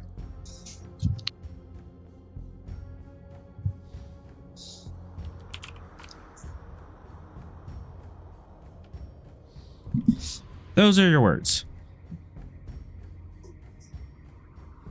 Stop. No. Some sort of proper noun. Mm-hmm. And safe. And safe. For one momentum, I can give you another word. Yeah, another word would probably be great.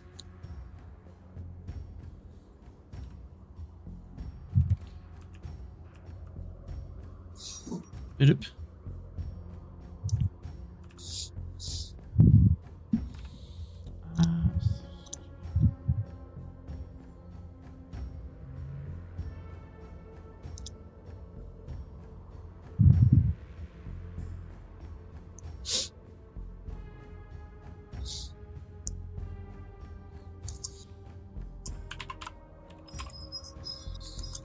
Problem is I'm like trying to ad lib. Okay, what is this? What does this thing actually say? And then what fun words can I pull out of that phraseology of this device that I totally wrote down? Vibe. Okay, that's way too long of a word. We wouldn't get that.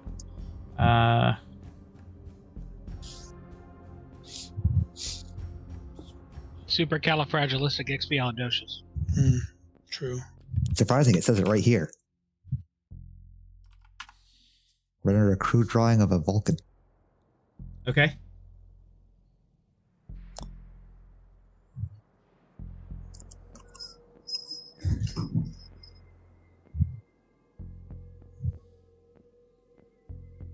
Before he does this, we brought transport enhancers, right? Yes. Or momentum you could have. Yeah. Okay, good. Yes, let's spend that. Wow. He's muttering off the words that he is translated thus far. So Sorrel would be the closest to him and would hear this. Stop. No. Telecall. Safe. Activate. I'm keen on those first two words there, Captain. You know, the stop part and the no part.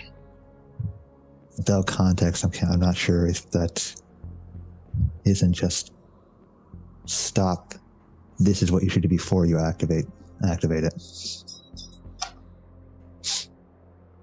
These words are out of sequence in terms of any identifiable phrases.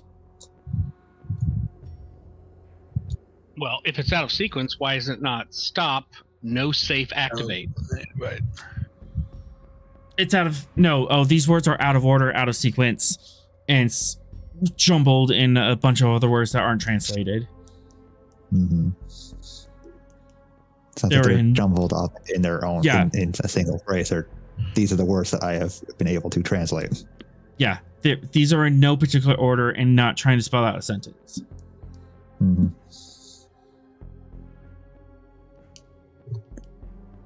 Is there any layer of dust that would obscure characters that would give me more context into what this is trying to say? Surprisingly, no. Ah, dang it.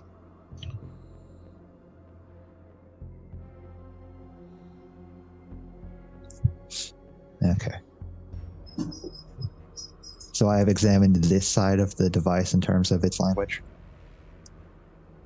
I would assume this was like the whole thing, and you were walking around scanning it. Okay. I'm gonna keep attempting to decipher any other keywords in this.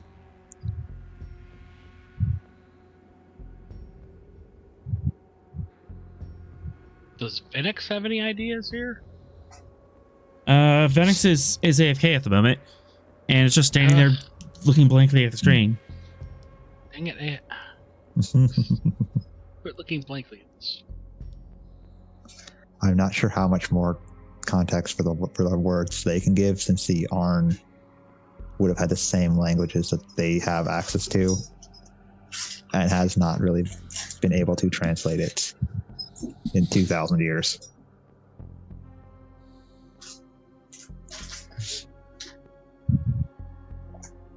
I think I've translated it, Captain.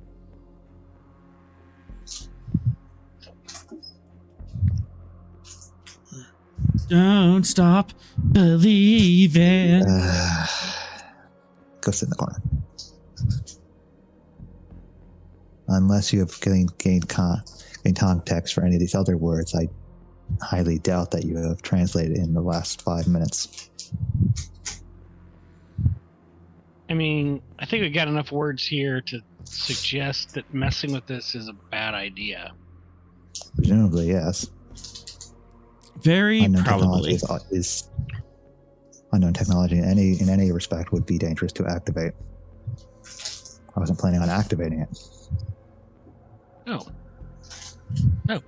Okay. 4. Don't worry about it. I will worry about it because me and stuff's Sorrel are happening. next to this thing. Stuff's happening in background. Uh-huh.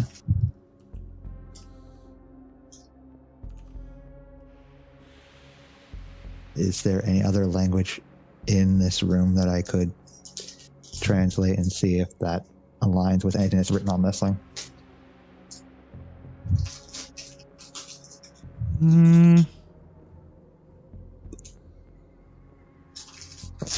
We're in a temple. They have to have text of some description.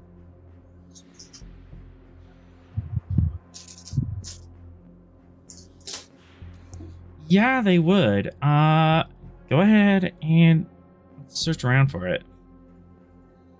Basic command. Difficulty 2. If you can assume that they're air humanoid, they would have like some sort of like logic to where they would put their air text. Okay.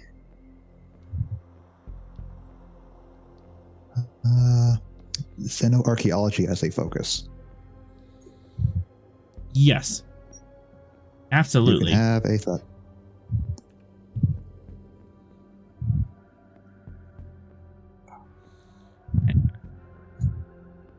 It's a little Goodness. disappointing after getting Oops All 2.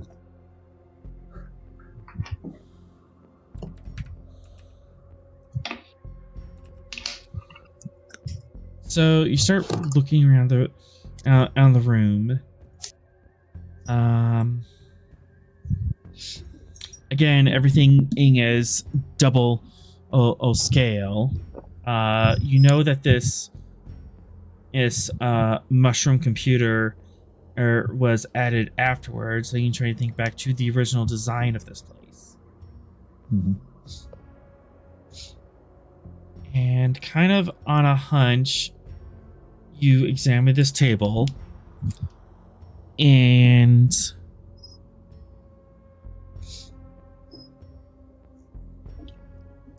yes, there is a sliding door that opens up, and there is a giant leather-bound book with crinkly old pages.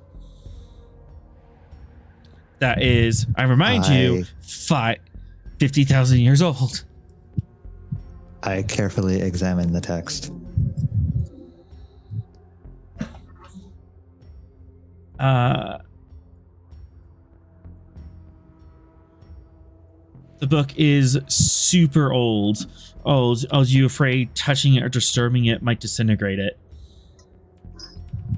Is there any text on the outside that I can examine at least?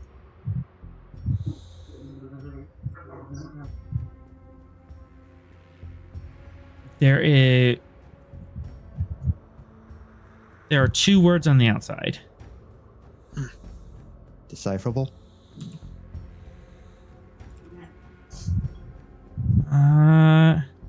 Spending into that's kind of a long shot, but you might. I would like to endeavor at least.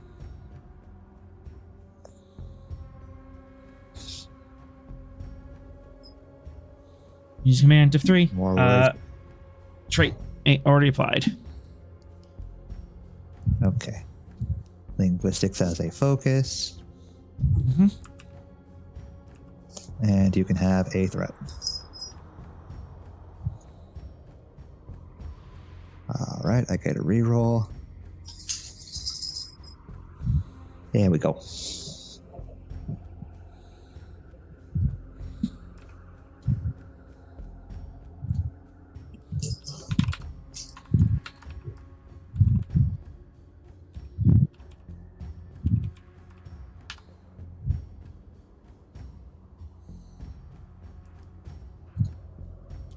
Sent to roll 20.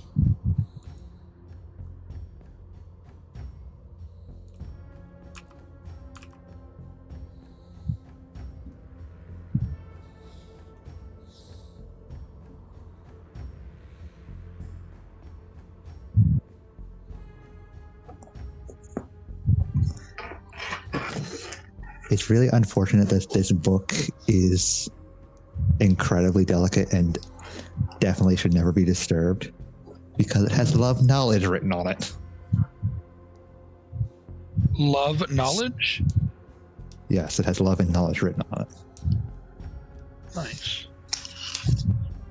Probably some grammar or prefixes, something that kind of add some modifier words around it.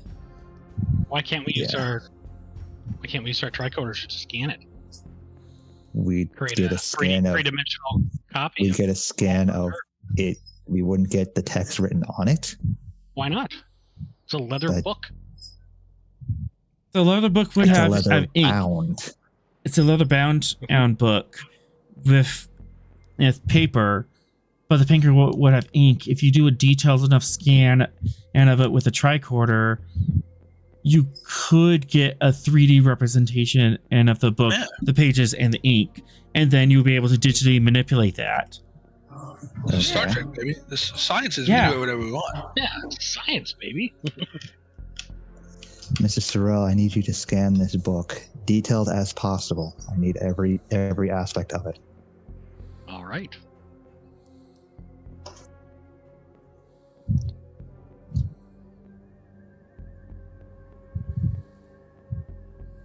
Reason science. Okay, so that is going to be definitely div 3 and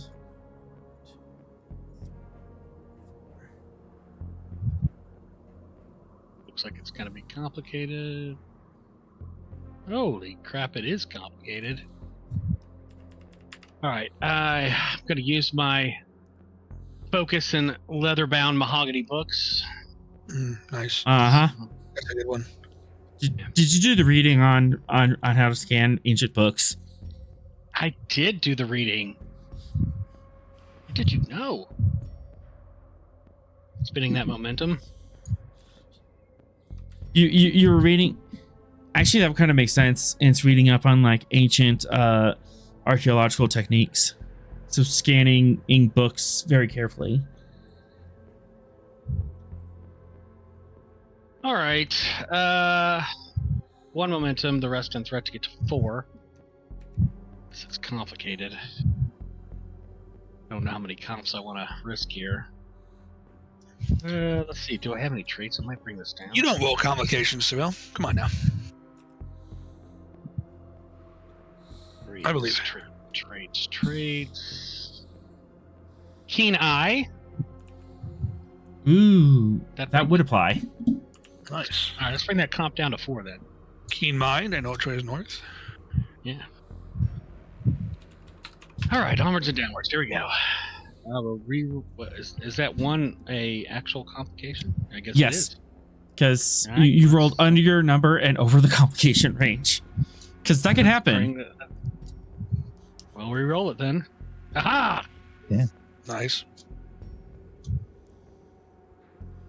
All right. Write down that you have one detailed scan of the book Love of Knowledge, or For the Love of Knowledge. Nice.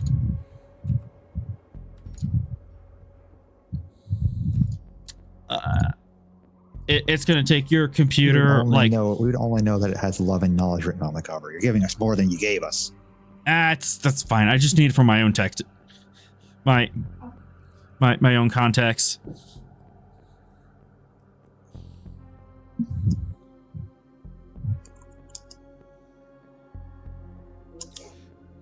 Funny, I You're wrote gonna like Da Vinci the code the heck out of this. Yep. I wrote all of this lore about what's happening, and we haven't actually got to any of it. So I'm back to this other lore that I dumped on this other page that I didn't expect us to be We're in a scanning. temple, and there's linguistics, and we have a linguistics expert on the crew. Yeah, I kind of forgot about that. So I did completely plan on us as combing through this temple this hard. That was on me. Who I would also point out is an archaeologist, so he would comb through everything. I remember the archaeologist. I forgot the linguist.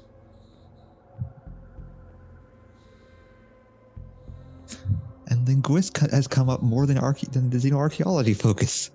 Mm-hmm.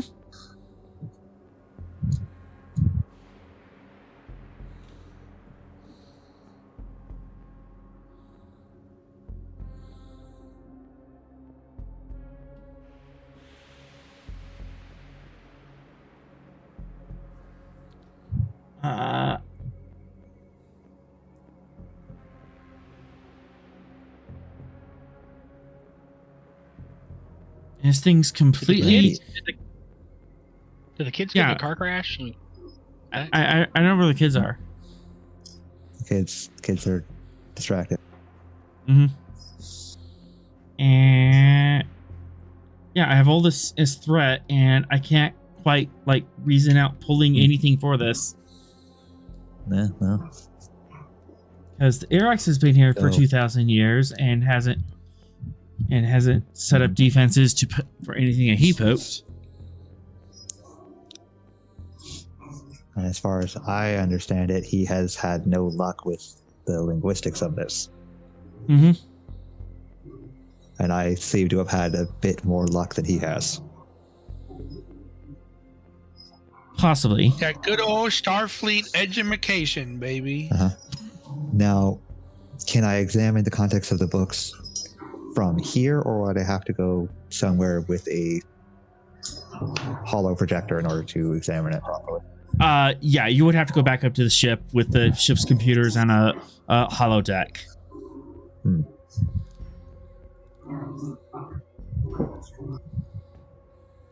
But that could totally be a scan and something you can do en route.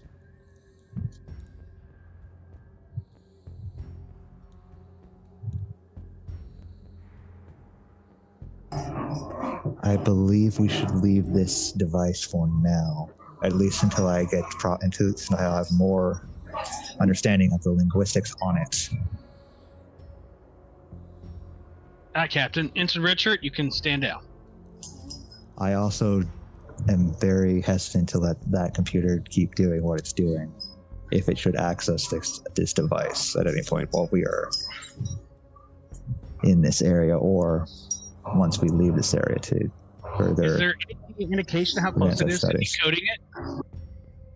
I don't know. When's the last time you tried brute forcing or saying NASA computers encryptions? I mean, that could take thousands of years. Exactly. It has been doing it for thousands of years.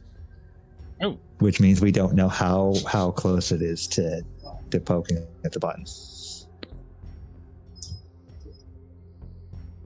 The hilarious thing about brute forcing is there is a time scale for it, but it's also a random dice roll, and it's just a matter of rolling that dice just right to unlock it.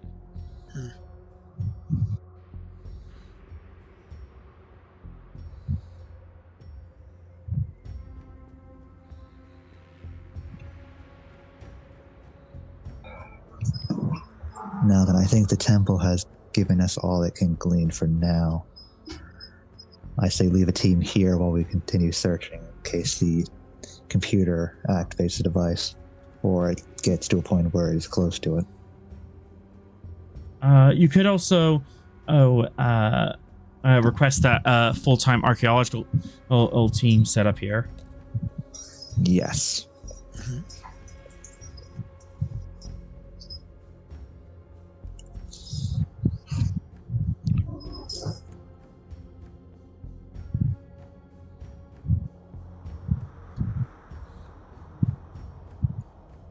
Waiting on Phoenix. Yeah, I think we're all done here. I think that unless you guys have a particularly insightful question, you have gleaned all you can and from this, because the Arax has been poking at this for 2,000 years. You're not going to get too much more than what they have gleaned. Yeah. So when you say poking, what exactly do you mean by that? Who you asking? The computer, the ARN computer has been brute forcing this ancient alien computer for 2,000 years. So these tendrils are into its central core. Mm-hmm. Yeah, Well, the mushroom computer has been reaching out and growing into the crystal and trying to infiltrate it. I don't see why I couldn't figure out how close it is to its objective. Impossible to say. Impossible. So such thing as impossible. I think you should spend the Sorrel amount that even Sorrel can't figure out how close this thing is. No, it's an impossible task, because of the nature of the task. You realize that when you say that, you make me want to double down my efforts. No, Sorrel, just let this one go. Just let this I have one a go. determination. I would Let like this to one spend go, it. Sorrel. Hold Let on. it go. Let it go. Sorrel, No, you can't roll the dice on this. I was just joking. That's fine. Let's go. That's fine. But yeah, it's like GM that level of impossible. So Okay. Possible's impossible. Mm-hmm. I will note in my log, extremely improbable. Yeah.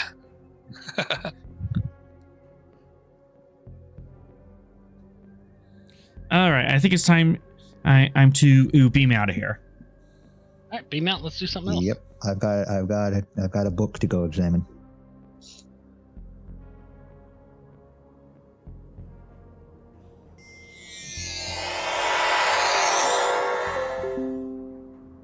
Is Venix staying behind with the team, I'm assuming? Yep, just staring at the thing and not moving at all. I would assume after all of that time, Venix got done or thing, and we'll cut back to what they discovered. Oh, copy.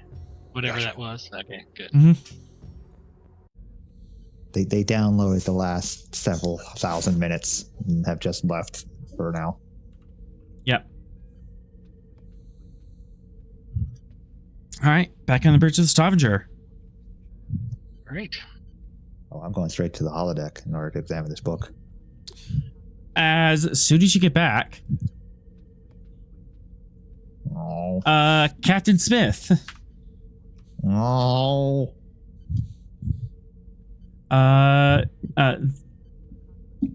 Ensign and Yazin, as in turns around on the bridge. Yeah, the Admiral has been asking for you. Not urgent, so I didn't call down to you, but he wanted to talk to you as soon as possible. I'll take it in my ready room then. He looks saddened to having to delay his book investigation. Aw. Like a child who had a toy dangled in front of them, only for the parent to put it back on the shelf. Everyone on the bridge just kind of notices and just like, aw. Communication comes in. Captain Smith. Admiral. I'm assuming your expedition down to the Akaru ruins was fruitful? Not as much as I would have hoped. I have been able to translate only a scant few words, and the main device that the Irax was investigating is still elusive in that translation as well. As far as I know, it's a warning not to activate it. Then we should probably we advised the Iraqs not to attempt to activate it. However, considering they've been at it for several thousand years, I doubt our meager words will be persuasive. They've had a device that interfacing with the unknown one for the last 2,000 years, brute forcing its password. Perhaps before our relief system, it would be prudent and for you to talk to the Iraqs. I also understand, and that per your last report, that there was political instability.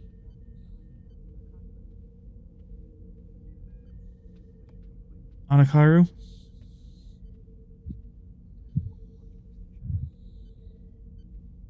Smith, you're muted.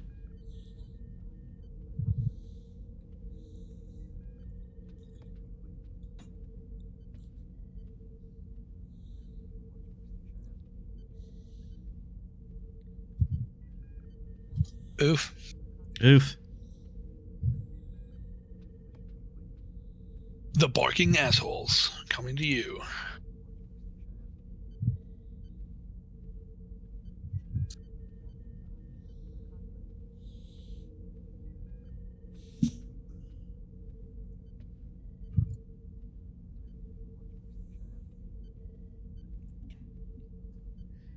And we've just ground to a stop. Yep. Because yeah, we kind of need this information to move on. Because this was going to be you getting the new orders. That happens. We're vibing.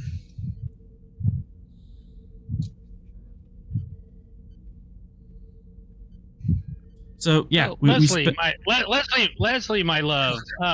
What is going on? Some strange thing you wish to bring to my attention. I am happy to. Do You so. you can stop. You can stop. You can stop ad-libbing in order to fill the space. I'm going somewhere quiet.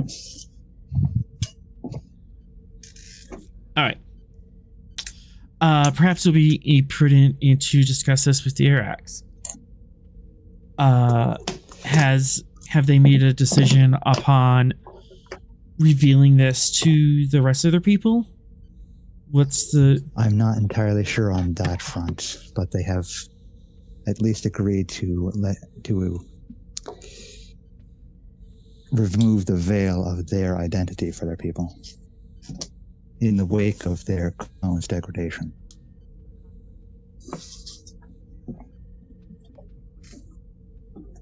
Yes, perhaps that is something that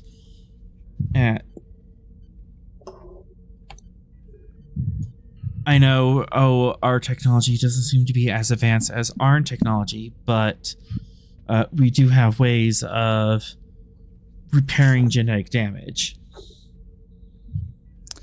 Do you think they'll be respective? Do you think they'll be respective of Federation help on that matter?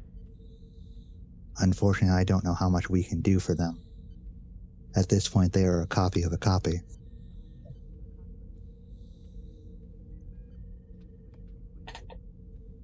Degradation of the Iraqs is far wider spread than what we have typically dealt with healing-wise.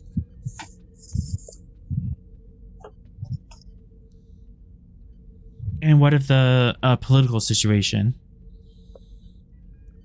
If the Iraqs were to die, what would the political situation on Akaru be? From what I saw of the people that are currently in power around him, it's not a positive outlook, but the Iraqs has made strides in order to help his civilization outlive him. It should move in a positive direction for our relationships, but it's still too early to tell on that front. I and the rest of the Federation Council is very interested in making sure that the Akaru transfers smoothly. If they collapse into a rogue state that would greatly destabilize all of our efforts in the Shackleton. The main concern that I'm having is that they have to come to terms with the fact that their ageless Irax is not ageless and has been just cloning himself for the last 2,000 years. Their civilization was built around him being a deity of sorts. It could devolve into a civil war. Those that wish to keep following the Irax's teachings under the Arubak, which has already shown to be rather, for lack of a better word, isolationist, and those that no longer have an identity and wish to just find themselves.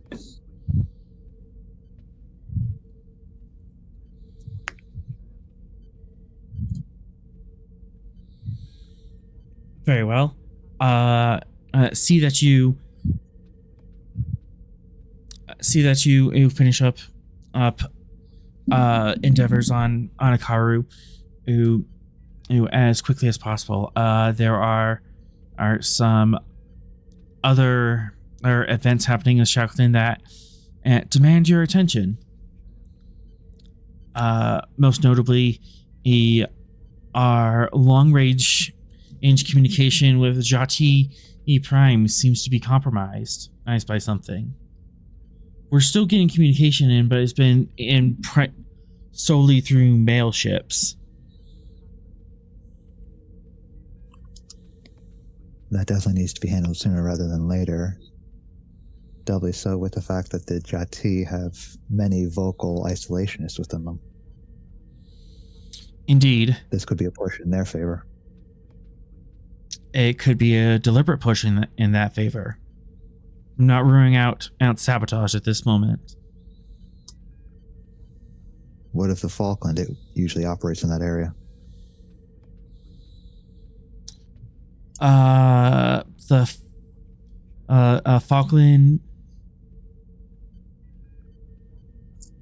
The Admiral hesitates.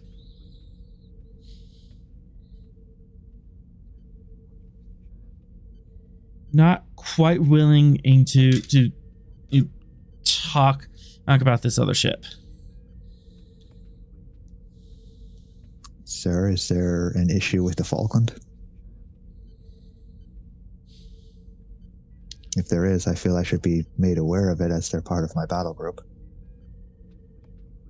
Last communications with a Falkland and indicated that there was some unrest in the crew, possibly leading to a mutiny, which is something that we don't want to spread out across the fleet. One mutiny tends to inspire others and can cascade it into disarray. Starfleet Protocol is particular about keeping news of a mutiny on another ship if need to know. Then I believe, sir, that once my business here is concluded, the Stavanger should rendezvous with the Falkland and aid them in quelling any signs of mutiny, and then head on towards Jati. The Falkland has been incommunicado for 3 days now, but we're still tracking them on long-range sensors. They appear to be heading towards your location, but that wasn't the direction of their last mission. Lending credence to either something more important is happening over there that they haven't communicated, or Captain Coxa is not in command of the ship. If Coxa is still in control of the directional space of the ship, then he would head towards allies allies which he knows are She. Coke says she, her. they would know they would move towards allies that they know are reliable. My ship is one of those such allies. I will leave that. It'd be better- I'll leave that to your discretion, but be careful engaging them and be careful disseminating the purpose of this to your crew. Historically, one mutiny on a ship can and lead credence to the idea that it's possible on other ships. Very well.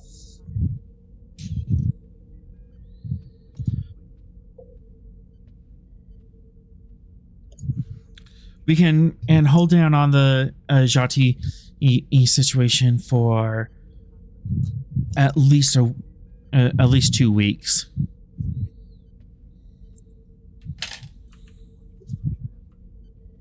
I'll make best possible speed in order to deal with both situations as quickly as possible.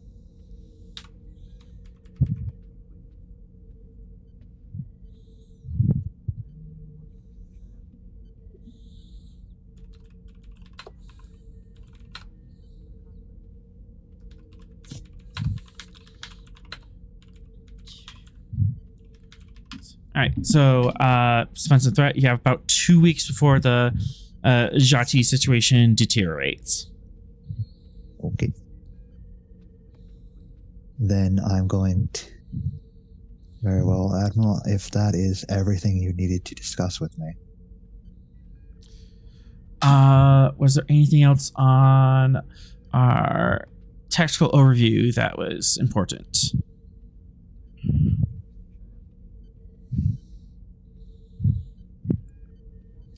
Oh, yes. Of note, I have schematics for a new torpedo type. The Pythias was testing it. It's a gravimetric interdiction torpedo.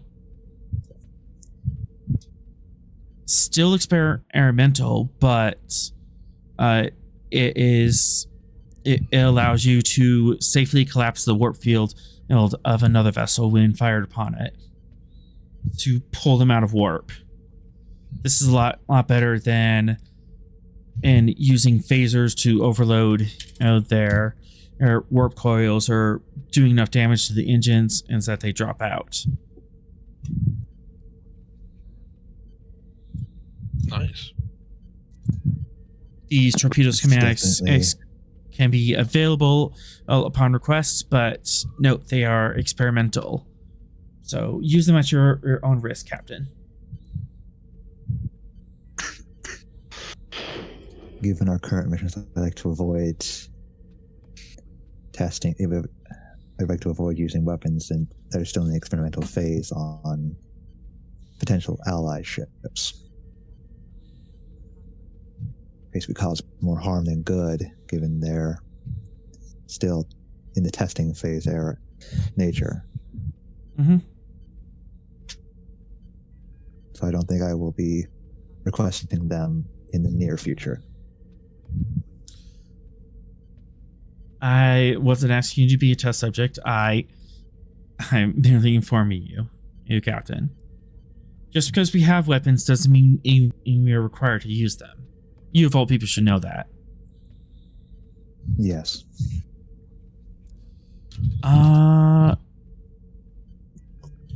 Yeah. He hands you a report that gives you everything else that happened on the tactical overlay, but some of them are going to be disseminated directly to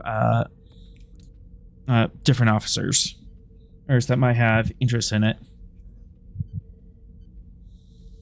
Just, I'm not going to roleplay going through all of that stuff. Right. All right, Captain. Clear skies. Until our next meeting, Admiral. And he shuts off the comm. All right. Taps on button on his console. Communications, get me the earX. Aye, sir. I'll arrange that. We're cut back a little bit. Phoenix, hi. Hello. So, your reading of the computer thingy. Let's do a task roll. Cut back a little bit. Reason. I'm leaning command. You might be able to talk me into a different discipline. But command, reading over logs, kind of get an idea of what they're looking at. Reason command. And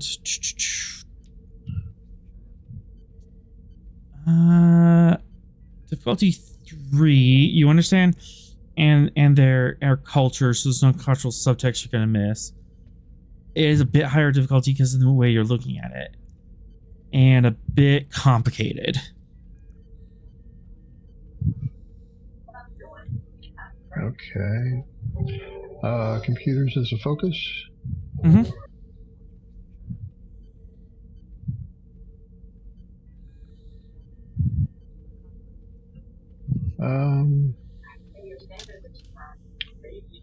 Go ahead and take all the threat. I feel this could be important. I probably overdid it on the button. I overdid it.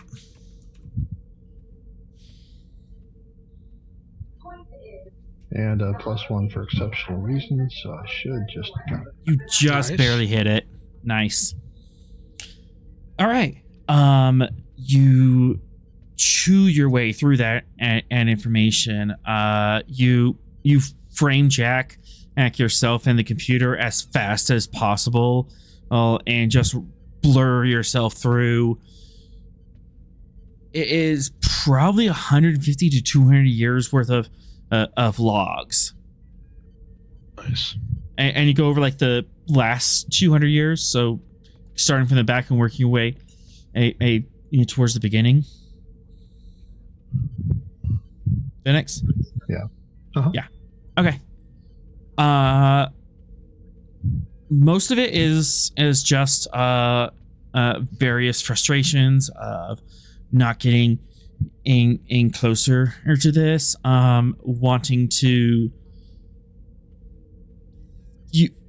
seeing that many logs, you get the idea that there is a value. There's definitely emotional weight behind this. There's something nagging at him that's driving him forward to keep doing this time and time again, and to keep cloning himself.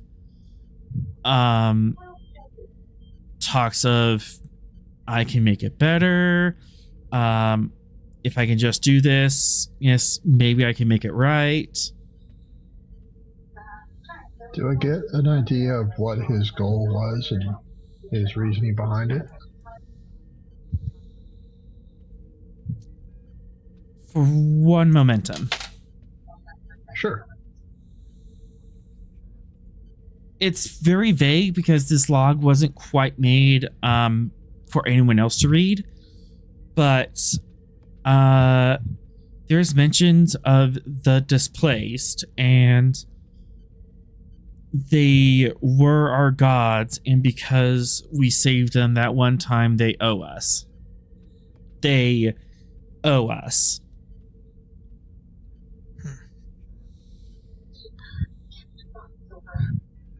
So he's saying that they saved the displaced and they owe us. Mm-hmm. And if he can find the displaced and release them, they would be able to make this right. They have the power to make this right. Ah, okay. So, sounds like he's trying to find the displaced is his main goal. Mm-hmm. And then get whatever it is he can get from him. And it's heavily implied that the displaced is underneath that crystal.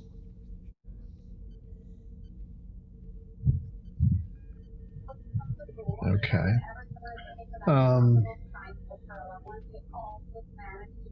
Is there anything in what we've found and translated so far that would give us an indication of what the displaced are?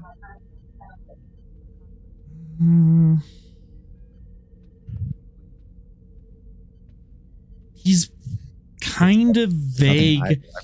He's kind of vague about specifics. Because again, and he's not writing down for our posterity. He's writing down for himself, but there is context clues.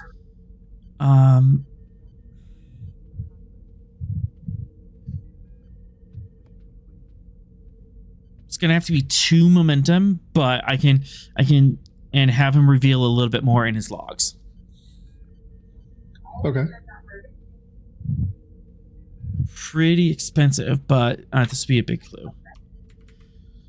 Okay. He talks about how the displaced were persecuted by the other gods, and the Arn somehow saved them.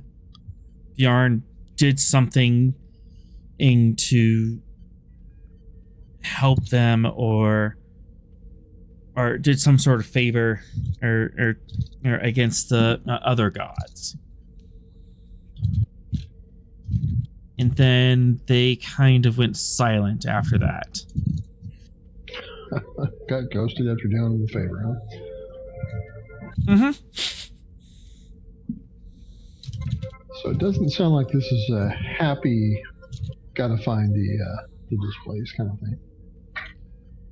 But there's definitely a sense of we help the displaced, and they said, Ed, if you can find us, as we owe you one. Okay.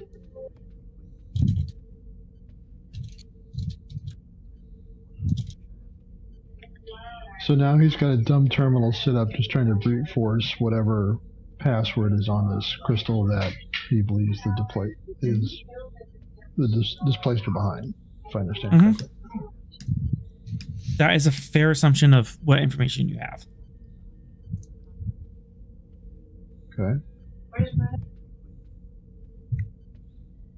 There's no data that goes in any further about in what way they helped, or from what? No. Oh, it is shrouded in millennia of mythology and mythological lenses. But potentially with further extensive study when we get back to the ship, we might be able to extrapolate some of their mythologies, right?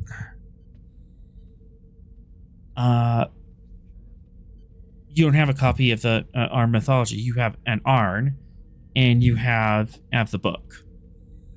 We have an Arn who has been very obsessed with freeing the displaced so they can help him do something.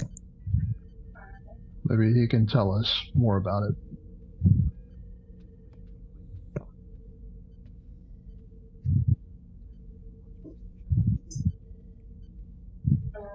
Is the Arn still aboard the Stavanger? No. No. Oh, he went down. He went back down to the planet and is running operations. He's got to help transition his people from having him lead them to him no longer being there to lead them. Needless to say, it's going to be a long road. True. And he's got about a year because of the degradation of his clones. He's got to get from there to here. Where they get the jar? Because his time is finally here. It's true. Stop it. I'm getting the hose. So I wonder who would be the best person to ask him. Erosion, or our archaeologist captain. I feel like you might have the best bet of getting more pertinent information from him. I think you're the best choice, Yeah. but I'm biased. Okay. I want to have a scene between you two. Captain, I would like to go speak to the Arn and see if we can find out more about the displaced. Seems like he'd be really the only person we could get the answer from.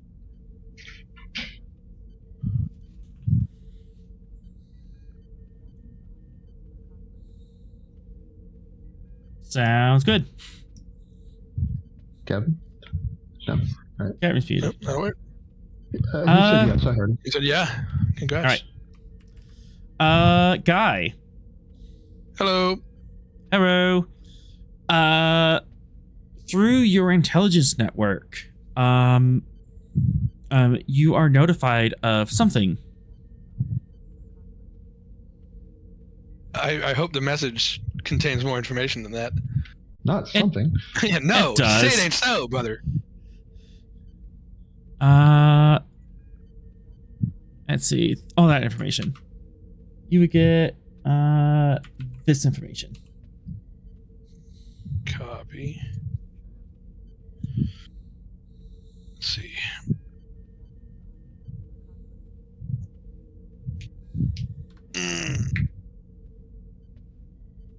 Interesting. Who is that? Do I know who that is? You would know. Oh, he's one of your assets on the tactical level. She's kind of a special ops person. Gotcha. Interesting. I would like to, upon seeing this, return to my quarters and pull up my intelligence database and try to look into, last known transmission from this individual, where they were located, all of that sort of stuff, flight logs from the runabout, that sort of vibe. Easy enough. Reason, security, difficulty 3, computer security.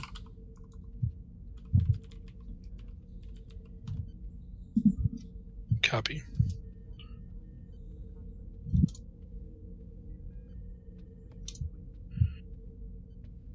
Can I use investigation as a focus here? Yes. Copy. I will give you some threat up to 4 die.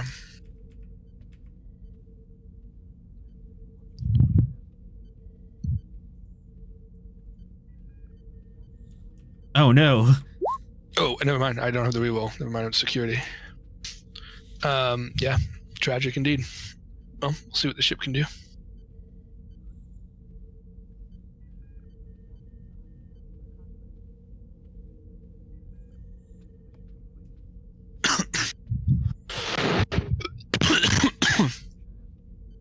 Oh, I should have done that. Oh well, forgot I could do that with this. I thought it was just medical as well. Oopsies. Well, you got Wait, it, but Does that work? Oh, okay. you got it. Copy this. But you do have a complication on board. That's fine, Do dude. you have a reroll? No, I don't. Okay. That's why I said, oops, I didn't mean to do that. Cool. Okay, so the location has been scrubbed, but they were. Can I determine how it was scrubbed? Was it scrubbed from them / the runabout, or was it scrubbed from Starfleet and transferring the data? I want to see if the individual, like the actual agent, scrubbed it, or if Starfleet intelligence scrubbed it. The individual scrubbed it. Interesting. Yeah, there was. There was rumors that there was some sort of weapons lab going on from Toth, and yeah, she got her A team together, or infiltrated in. It was supposed to be get in and smash and grab, get out without raising any alarms, and she just never came back. After 24 hours, the runabout went, okay, no one's home, and automatically returned. Gotcha. And runabout also has no data on where it came from, I'm assuming. No, the data was scrubbed as All part of directly. its return earn program. Interesting. How many people were on her team? 5 total, including her. And when did the runabout return? And what did it return to? Returned to Washington Station about 5 days ago. Okay. And intelligence is still at the state of like, okay, so this is a bad thing. What are we going to do about it? We don't want to send more agents into that snake pit if one of our best ones already went in and failed to get out. All right, so it returned to Washington Station 5 days ago. When did they depart from Washington Station before that? That is interesting information. One momentum. Copy. I will give it to you. Because that would give you a radius. They departed from exactly. They departed from Washington Station a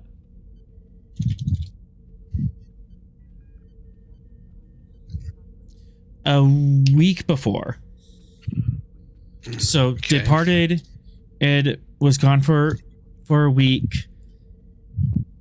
And the runabout hung out for 24 hours and then and returned in 4 days. So there was 3 days unaccounted for there. Right. Which, use your imagination on what those 3 days consisted of. Yeah.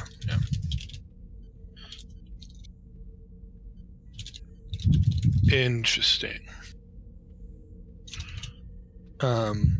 Nothing else in the dossier explains anything more about what they were.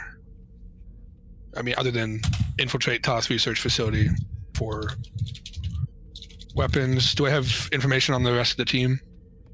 Yeah, you do have information on the rest of the team. You have their full dossiers. These are fairly well trained individuals. Combat experience, and it's 3 of them are Dominion War vets, and it's the other 2 are new guys. Gotcha. Several missions, and it's all went clearly. Some of them dangerous. So this wasn't exactly a green team.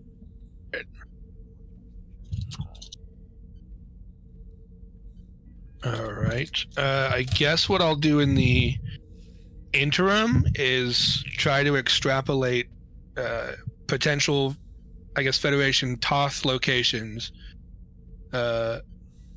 within a radius around Washington Station that would take them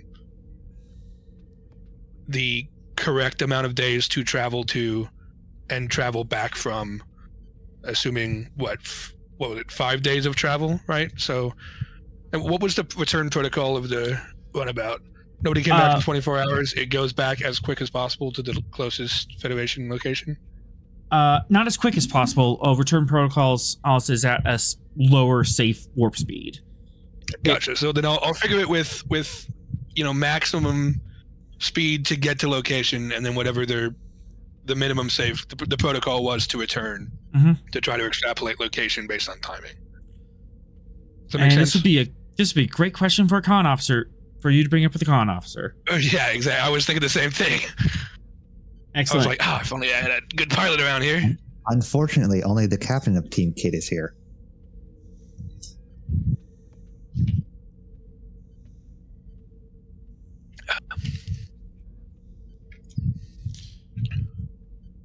All right. So that was things going on.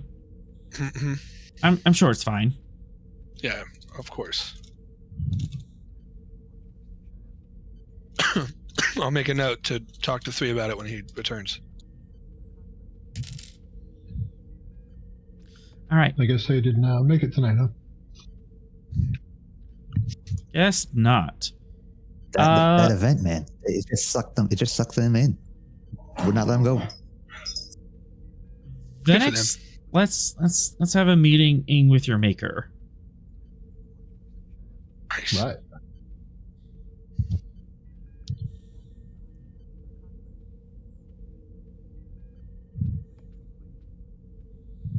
All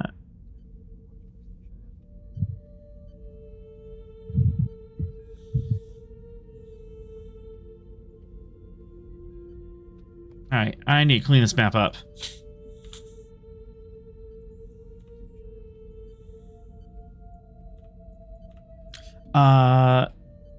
Yeah, with permission, you request a private appointment with the Irax, and they bring you to their opulent personal quarters.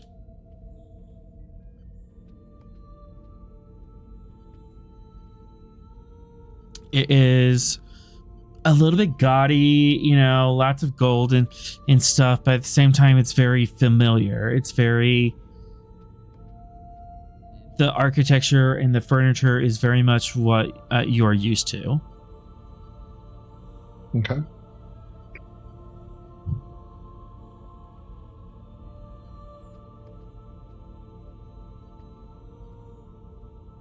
Where are they? Where did I put them? I have too many. Let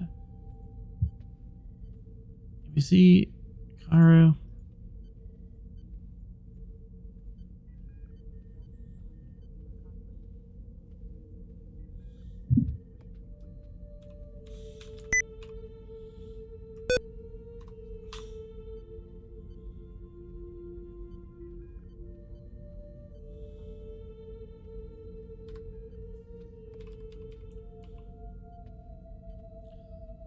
This is so weird. Where did the... I had a full sheet for this guy and everything.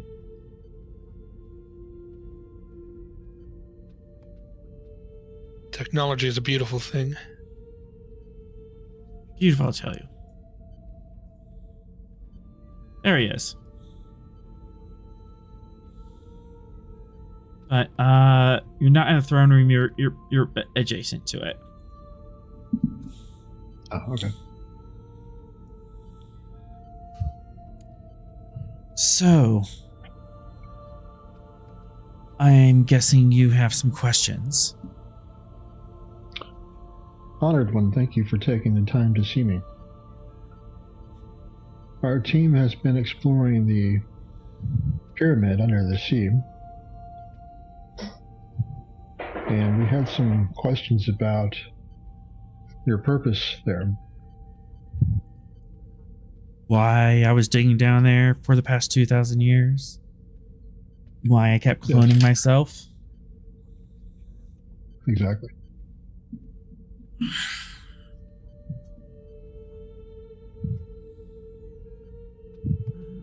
He looks at you, kind of weighing the decision and to continue this conversation.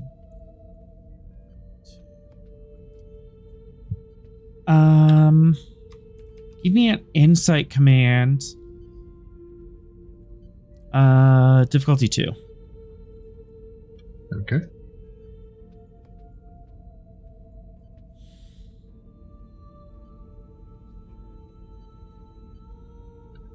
Go ahead and take 3 threat.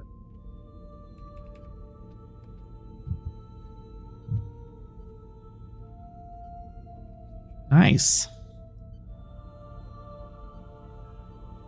Beautiful. You are a form. Yeah, you represent something that has caused them harm and was something they didn't necessarily want to see again. You are a reminder of a mistake.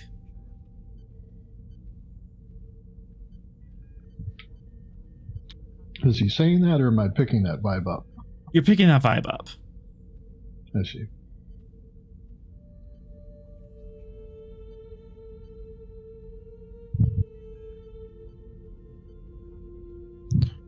Honored one, I don't mean to offend you by my presence. It seems like there is something uncomfortable between us. I'm not sure I understand why I've been separated from our own civilization for hundreds of years. So events may have transpired that I am unaware of.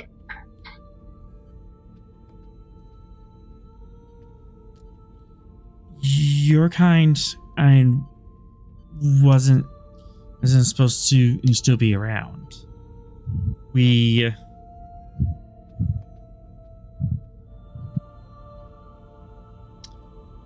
took care of you.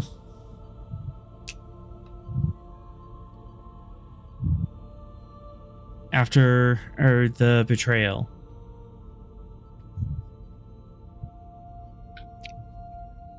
The betrayal? Can you explain what you mean?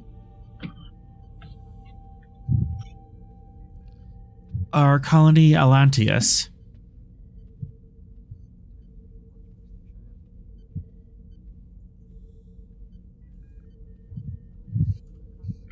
Please, go on. I'd like to understand what happened. It's even more ironic that you come in that ship. It's very similar to the strange ship that came over our colony nearly 2,000 years ago.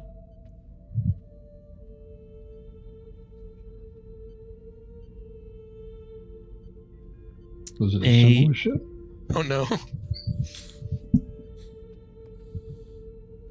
Similar technology, yes.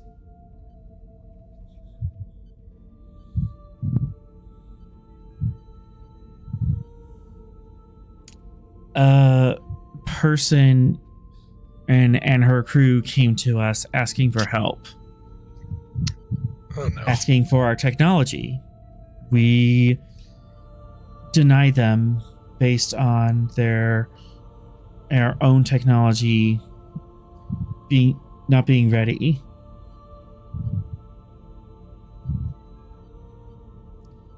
And she found a weakness.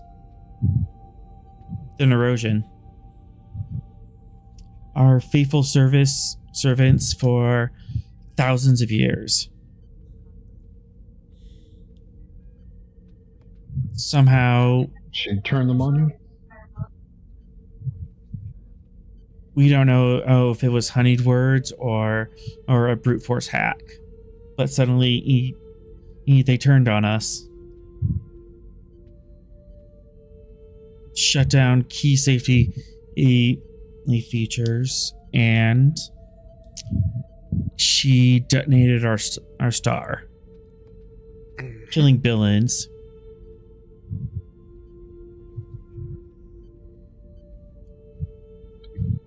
I understand how you would feel then.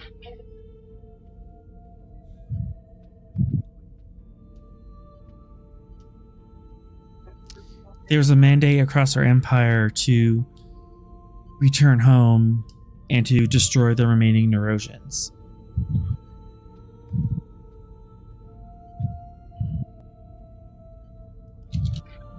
You don't believe that the exploit that the woman used could be corrected to prevent this happening again in the future?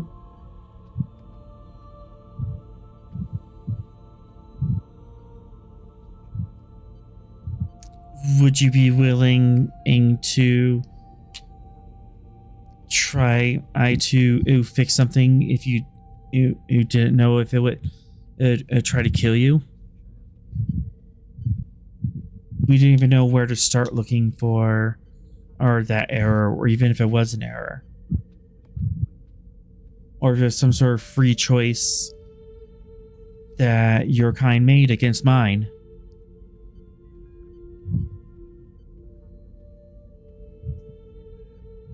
I find it difficult to believe that any Eurasian would make a conscious choice to turn against the Arn. That is correct. I'll verify that for you. Yeah. That doesn't make any sense whatsoever. It's like a iRobot 3 rules thing. Very much so. 3 rules safe.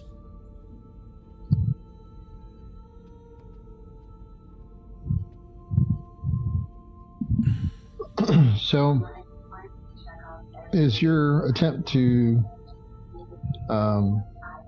discover the displaced, is that what that was called again? Displaced? Mm-hmm. Is that part of what you're trying to do here? He laughs darkly and shakes his head. One could say I'm chasing childhood fantasies, mythology. What do you believe the displaced can do for you? You feel like it seems like you feel that they owe you something. They owe the Arn something. They owe the Arn something. I don't suppose we talked to you much about it. Did we? No. Granted, it was almost a cycle ago. 500,000 years.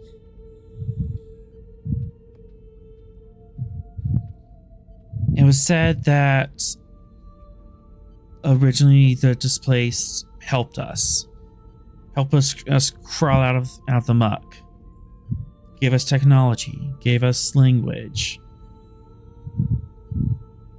gave us the stars.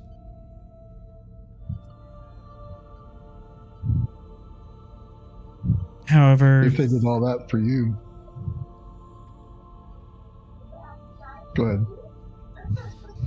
However, they were in conflict with another class of beings like themselves.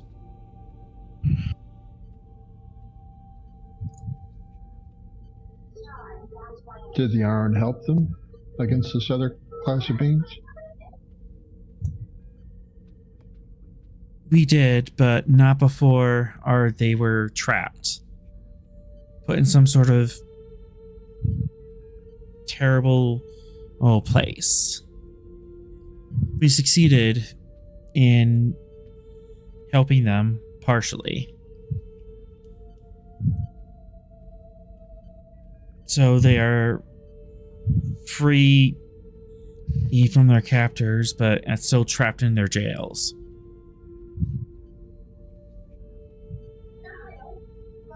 So you believe if you can set them free, they'll repay you with some favor?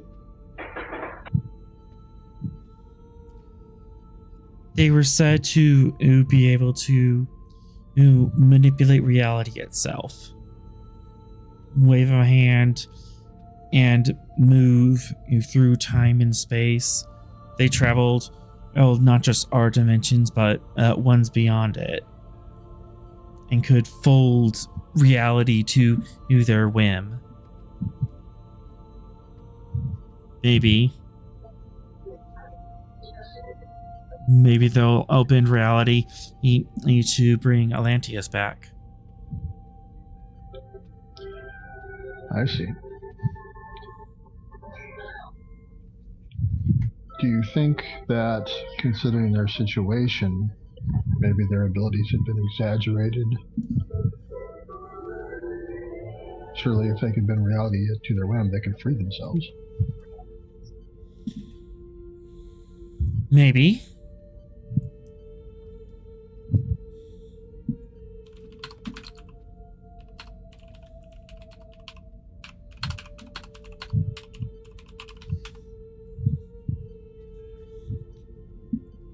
Yes, the word is derived from Atlantis. Shut up, I'm original.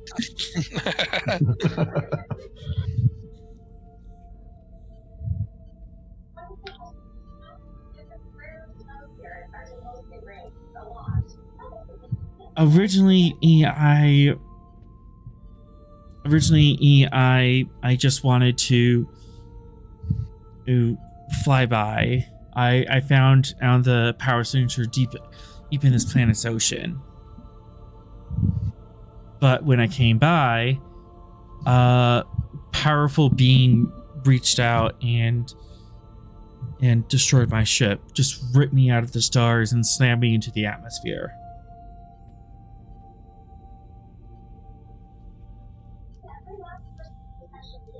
Do you think that was the enemy of the displaced?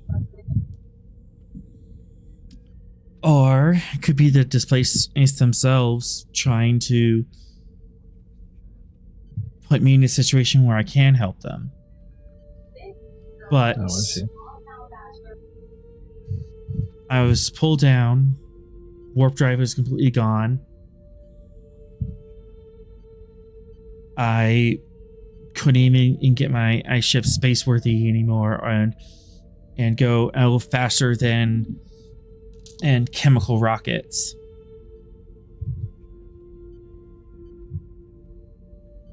And the people, the Akaru, discovered me.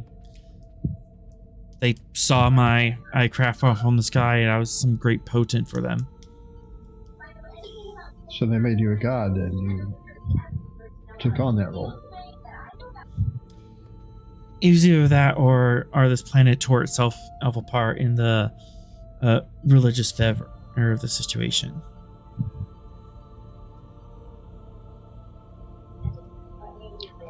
Who do you believe created the pyramid?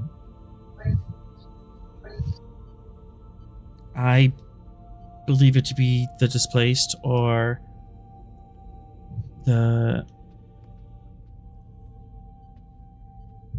displaced or the dishonored, the ones who captured and imprisoned in the displaced. Do you know the reason for the Tetryon verse?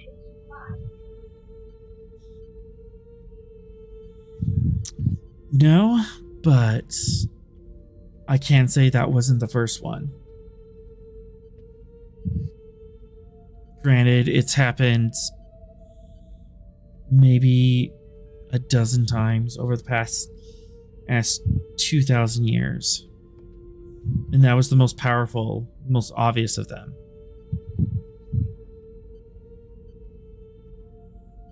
Someone is trying to reach out, cry for help.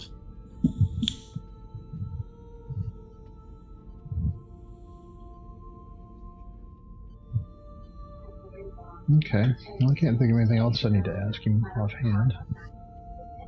What is your history? How did you come to be in such a strange uniform? How did you survive the purge? The Aran colony I was protecting was abandoned due to an environmental issue. So I found a way to get off the planet and have wandered across the galaxy and found my way to a group called the Federation. And I believe they had similar values and goals to my own, so I joined them. I joined their Starfleet.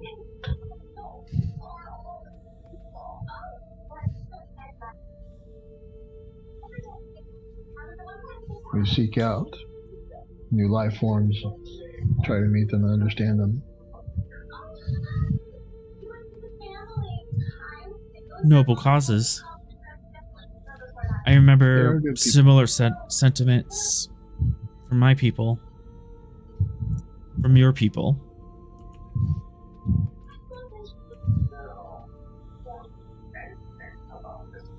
I believe that the members of the Federation seek to know others and to know themselves, as well as the strange phenomena of the galaxy. And perhaps they can help you.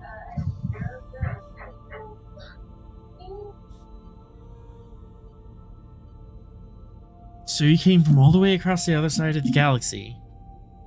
How long did that take you? Well, roughly 600 or 700 years.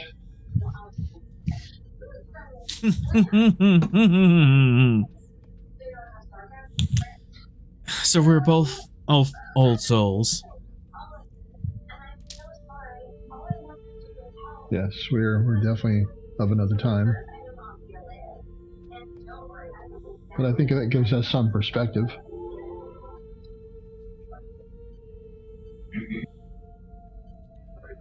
We believe that the woman that tricked the Arn and destroyed the colony was the member of an organization called the Toth.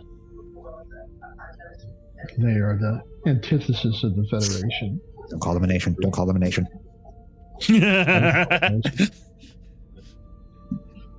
They are the antithesis of the Federation. They seek to exploit and use technology to do unspeakable things in the quest for further knowledge and power.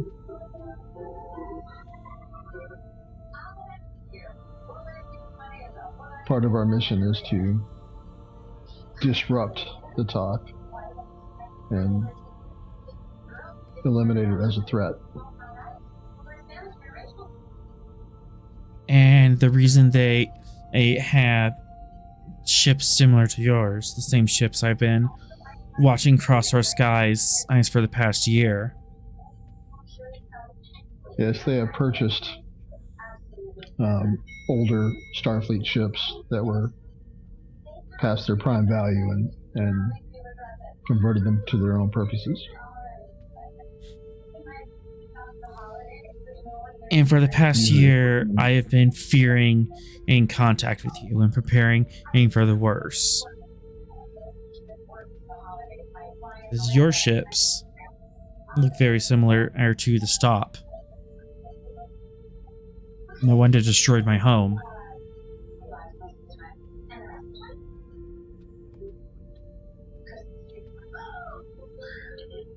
Well, I can understand your trepidation at seeing that configuration of ship, but I assure you that the true Federation Starfleet ships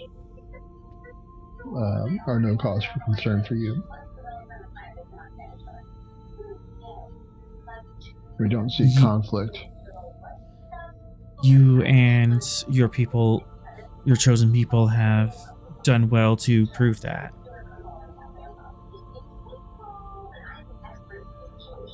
Apparently your captain jumped in front of a phaser blast from me and beamed me up.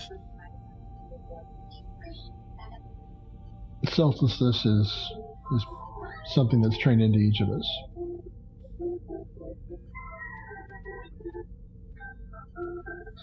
To protect those in need. There was a time when an erosion and would have easily done the same action. Well, we were designed and built to do that, but members of Starfleet do that based on their own personal values and choice, which makes it all the more selfless.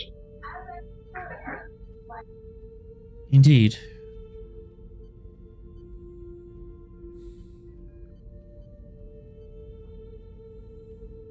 Perhaps my people were rash.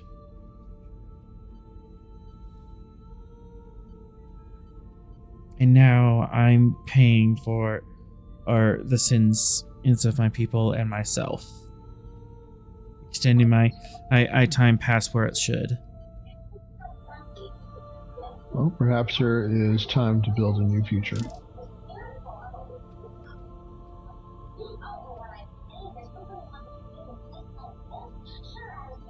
Not all the Neurosians need to be destroyed. And there's still a chance for the Arn to rebuild what was lost.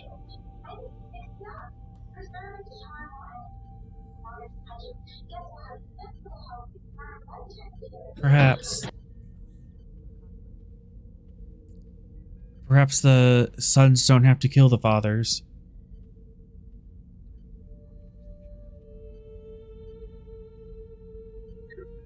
I think that sounds best.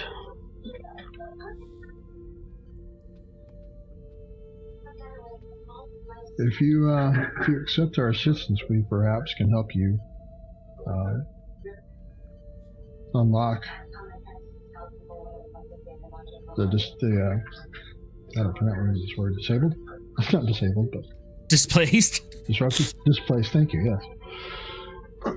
Sorry, it's late. The displaced and restore what once was.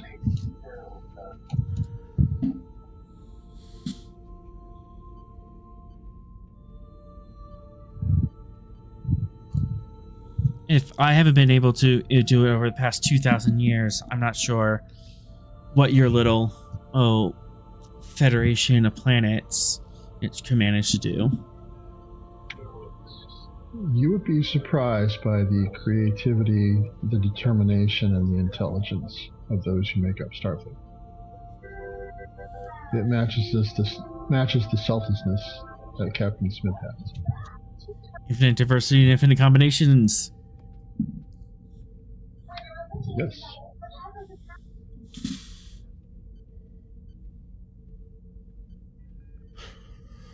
Perhaps. If you ever wanted to talk more about my culture and your culture, please do. I would like that. I would like to find out what has happened further between the Arn and the Neurosian since I've been gone.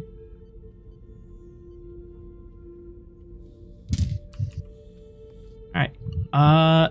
Any other questions, or any roles or insights you want to try gleaning from this? Do the displaced, do they seem like they could be dangerous? Is this letting the genie out of the bottle? Insight, Yes. command, difficulty 4. My concern is if we help him do this, we'll be unleashing powers that we can't control or understand. Okay. Insight, I mean, that's not command 4. a Star Trek plotline at all. No, not at all. Never. Right, go ahead and take all of the threat.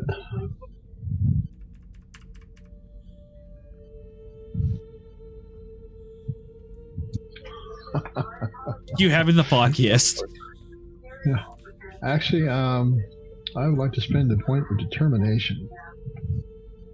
To what value?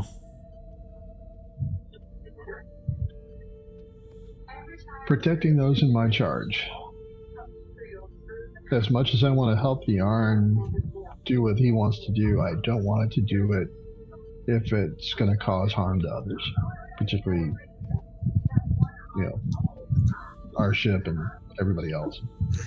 I like it. Absolutely, that value would apply. Okay. Okay, all right. Oh boy.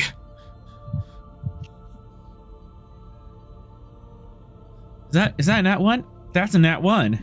Nice. Yeah. Ooh. You think through the story and the mythology of the power they wield and the things that they were able to do, and you think back, how were they trapped? Who trapped them there and why? Who would look at a class of beings that powerful and say, you need to go back into the bottle? So there's a genie here, but there's also who put the lamp around the genie. Mm-hmm.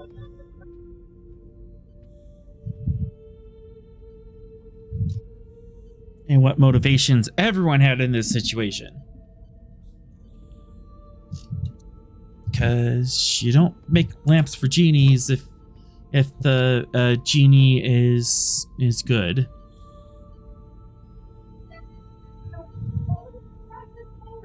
Okay. Well, thank you. Honored one. I appreciate you taking the time to speak with me, and hope we will be able to speak again in the future.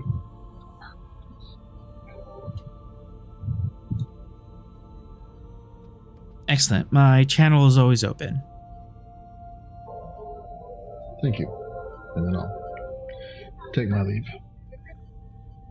Easy enough.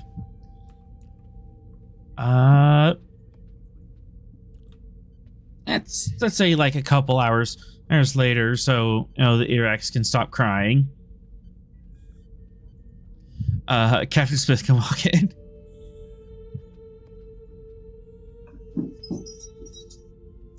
Okay.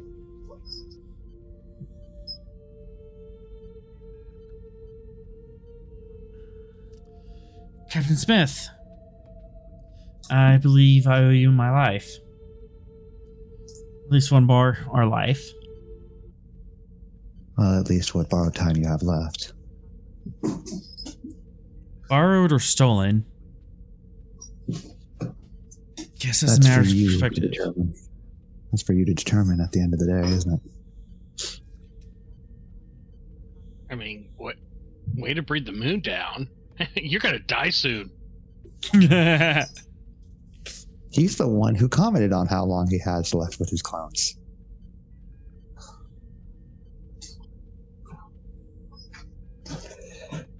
I believe we have a few things left to discuss before I head off on my next mission.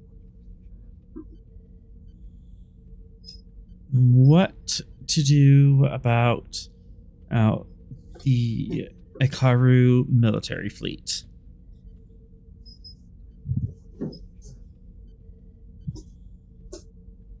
Yes, it seems you were building it up for something.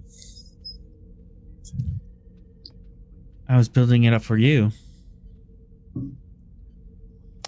I assume this goes back to the unfortunateness that was my error. The event that sent the stop back to your people all those years ago. He cocks his head to the side, very bird-like. I'm sorry?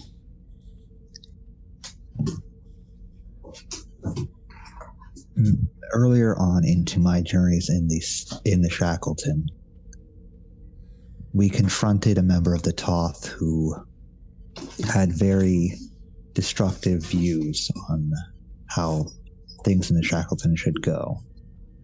In order to stop her, or at least how I thought was going to stop her, I sent my first ship in the Shackleton at her. The original Stavanger. In doing so, we accidentally created a closed loop in time travel, which affected your people most severely.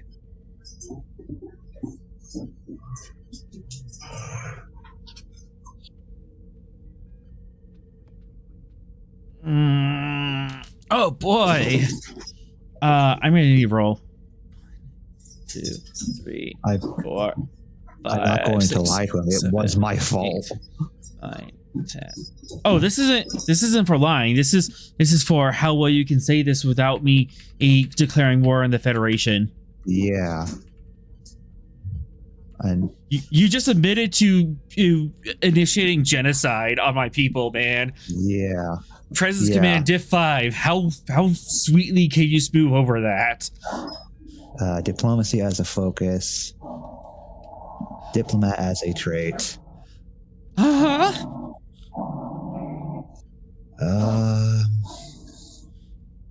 Diffuse the tension. Yes. That bonus D. That bonus D20. And you can have the rest in threat. I want the 5. Okay. All the dogs are growling and barking in the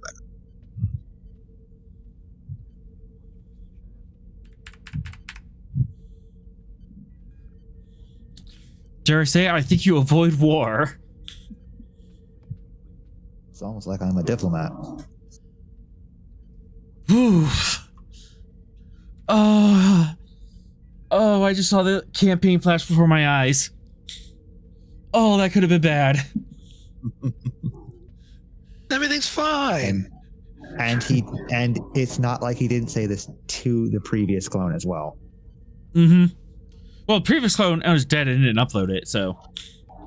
Yeah. But I'm assuming there were also multiple witnesses that would have informed the next clone of what happened if the previous didn't upload anything. Possibly.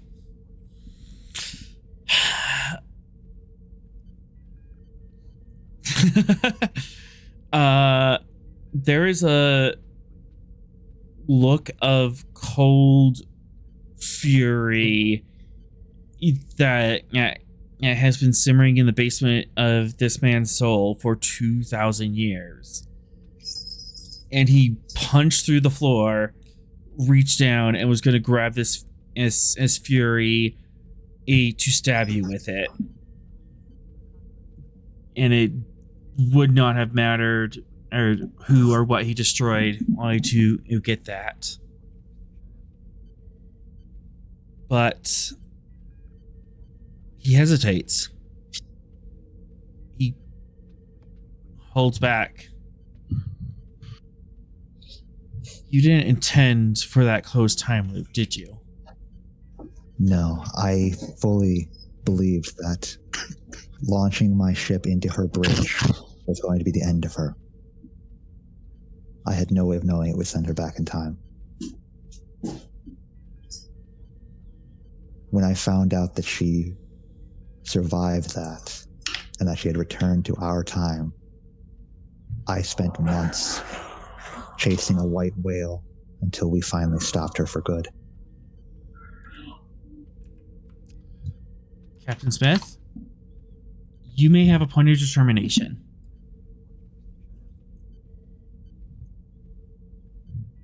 Neat.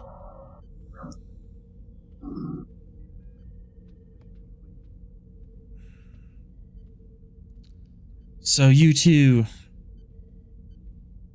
were haunted by a mistake. Yes.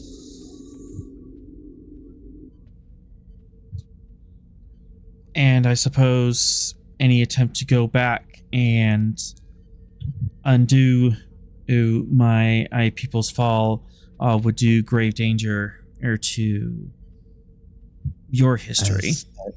As I stated, it's a closed loop.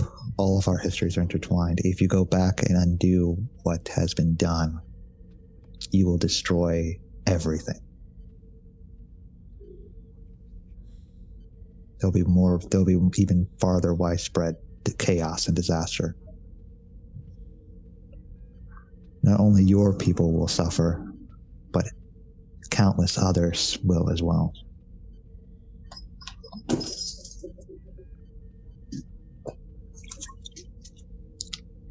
I'm sorry, but the events of your colony were ones that had to happen.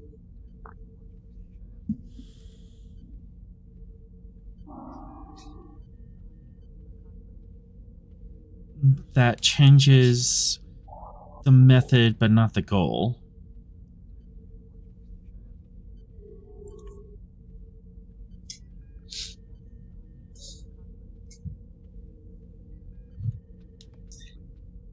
I think we've dealt on those situations long enough. We should look to allowing your people to outlive you. Help them to move on.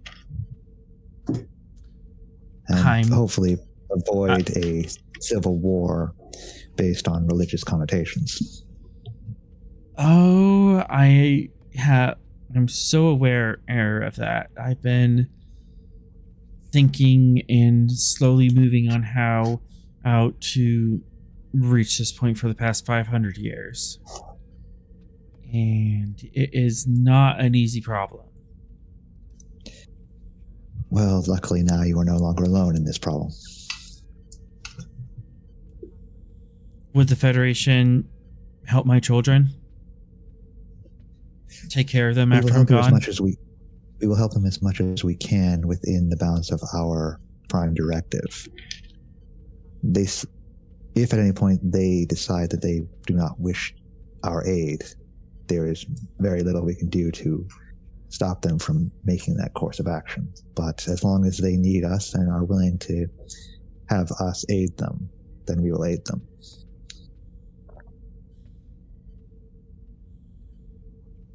They are young but bright people. I had the pleasure of serving with one of your Akaru. She was one of the greatest engineers I have served with.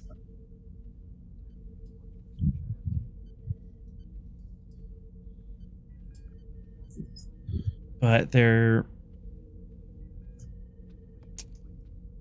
not used to the ways of space. They've been kept on this planet for a long time, harshly by my hand.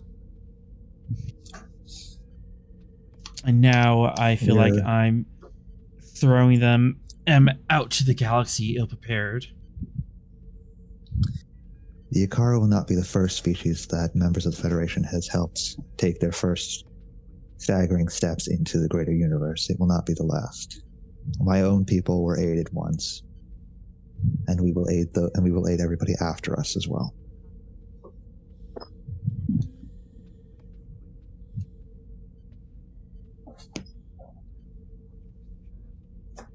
Very well. Speak with unwavering truth and conviction, Captain Smith.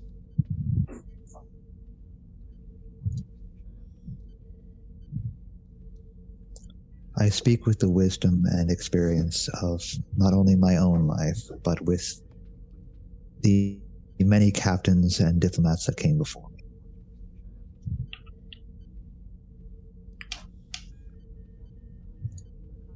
Then I shall hope that this wisdom might be passed on to others so that it will continue to grow.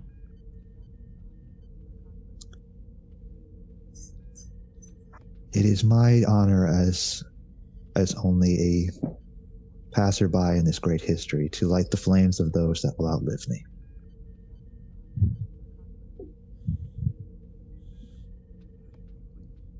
Pertinent metaphor.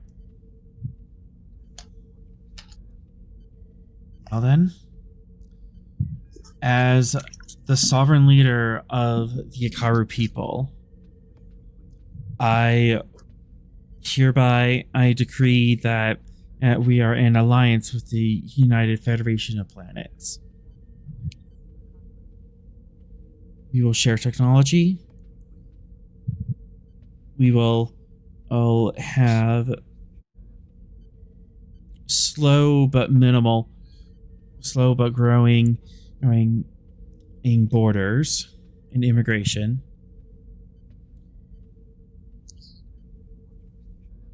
And so long as you do not pose a threat, we will not pose a threat against you.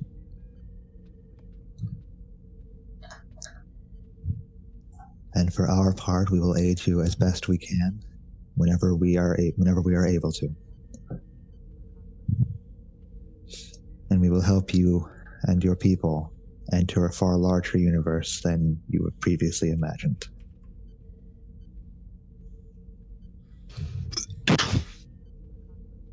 Agreed.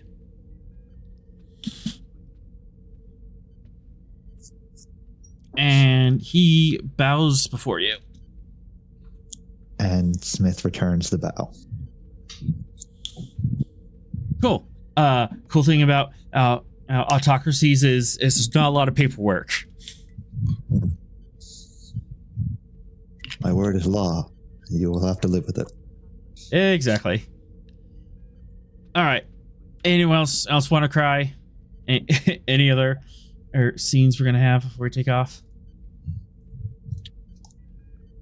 I'm good. We'll have to hold for 3 for next week and the cast stuff. So. Mm-hmm.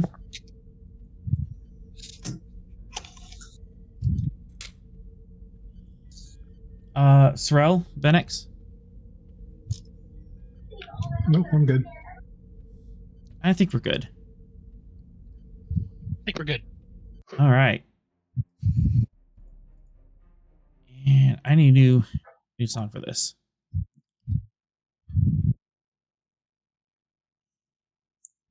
And with that, our business on Akaru is completed for the time being. Now we rush off to a mutiny. As the Stavanger pulls out of orbit, sun glinting off her hull, as she pulls away from the mysterious and ancient Akaru planet. Two Akaru frigates come alongside you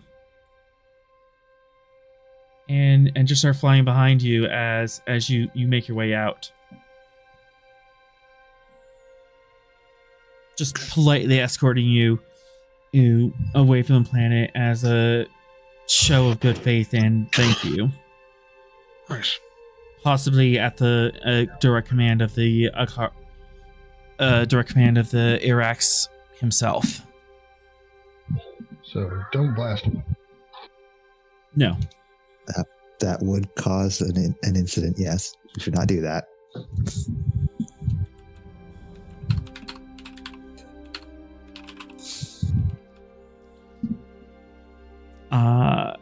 As you leave the planet, which is both new and old, the new species barely wading out into the wider universe, wide-eyed, full of promise and potential, and buried deep in our ocean, ancient, unfathomable secrets that were locked away, hoping that no eyes would see them again. And on that, the camera swivels towards the bridge where our crew is sitting at their stations. Captain Smith in the center chair. And 3 looks behind his shoulder expectantly. Course laid in, Captain.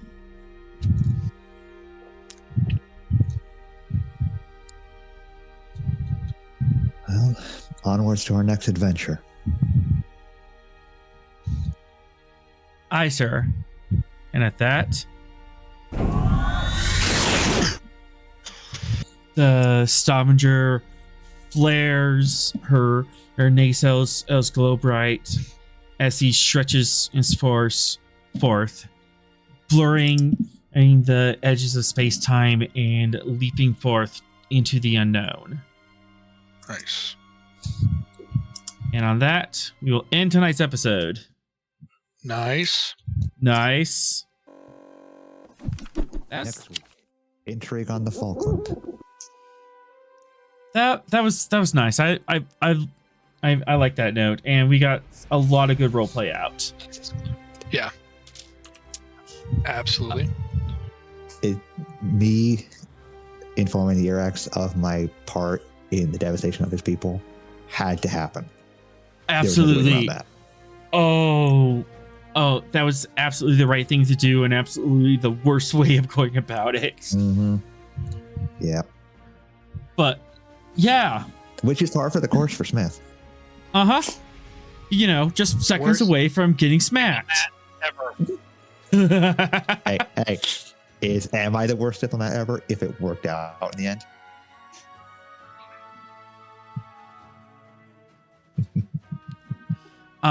And with that, the credits will roll. Be sure to catch us next week, 7 p.m. I think we're still good for next week. Next week's the 19th. Yeah, the week after that, we're gonna play by ear, since that's so close to Christmas. It's the day after Christmas Day. Yep. But hey, next week definitely gonna be here. Thank you to our awesome players tonight. Music provided by Kevin Macloud. You can check out his royalty-free music at ecomtech.com. As always, we are forever grateful to Modifius for giving us the tall ship, and to Gene Roddenberry for giving the stars to guide us. Until we meet again, go out and find your next adventure.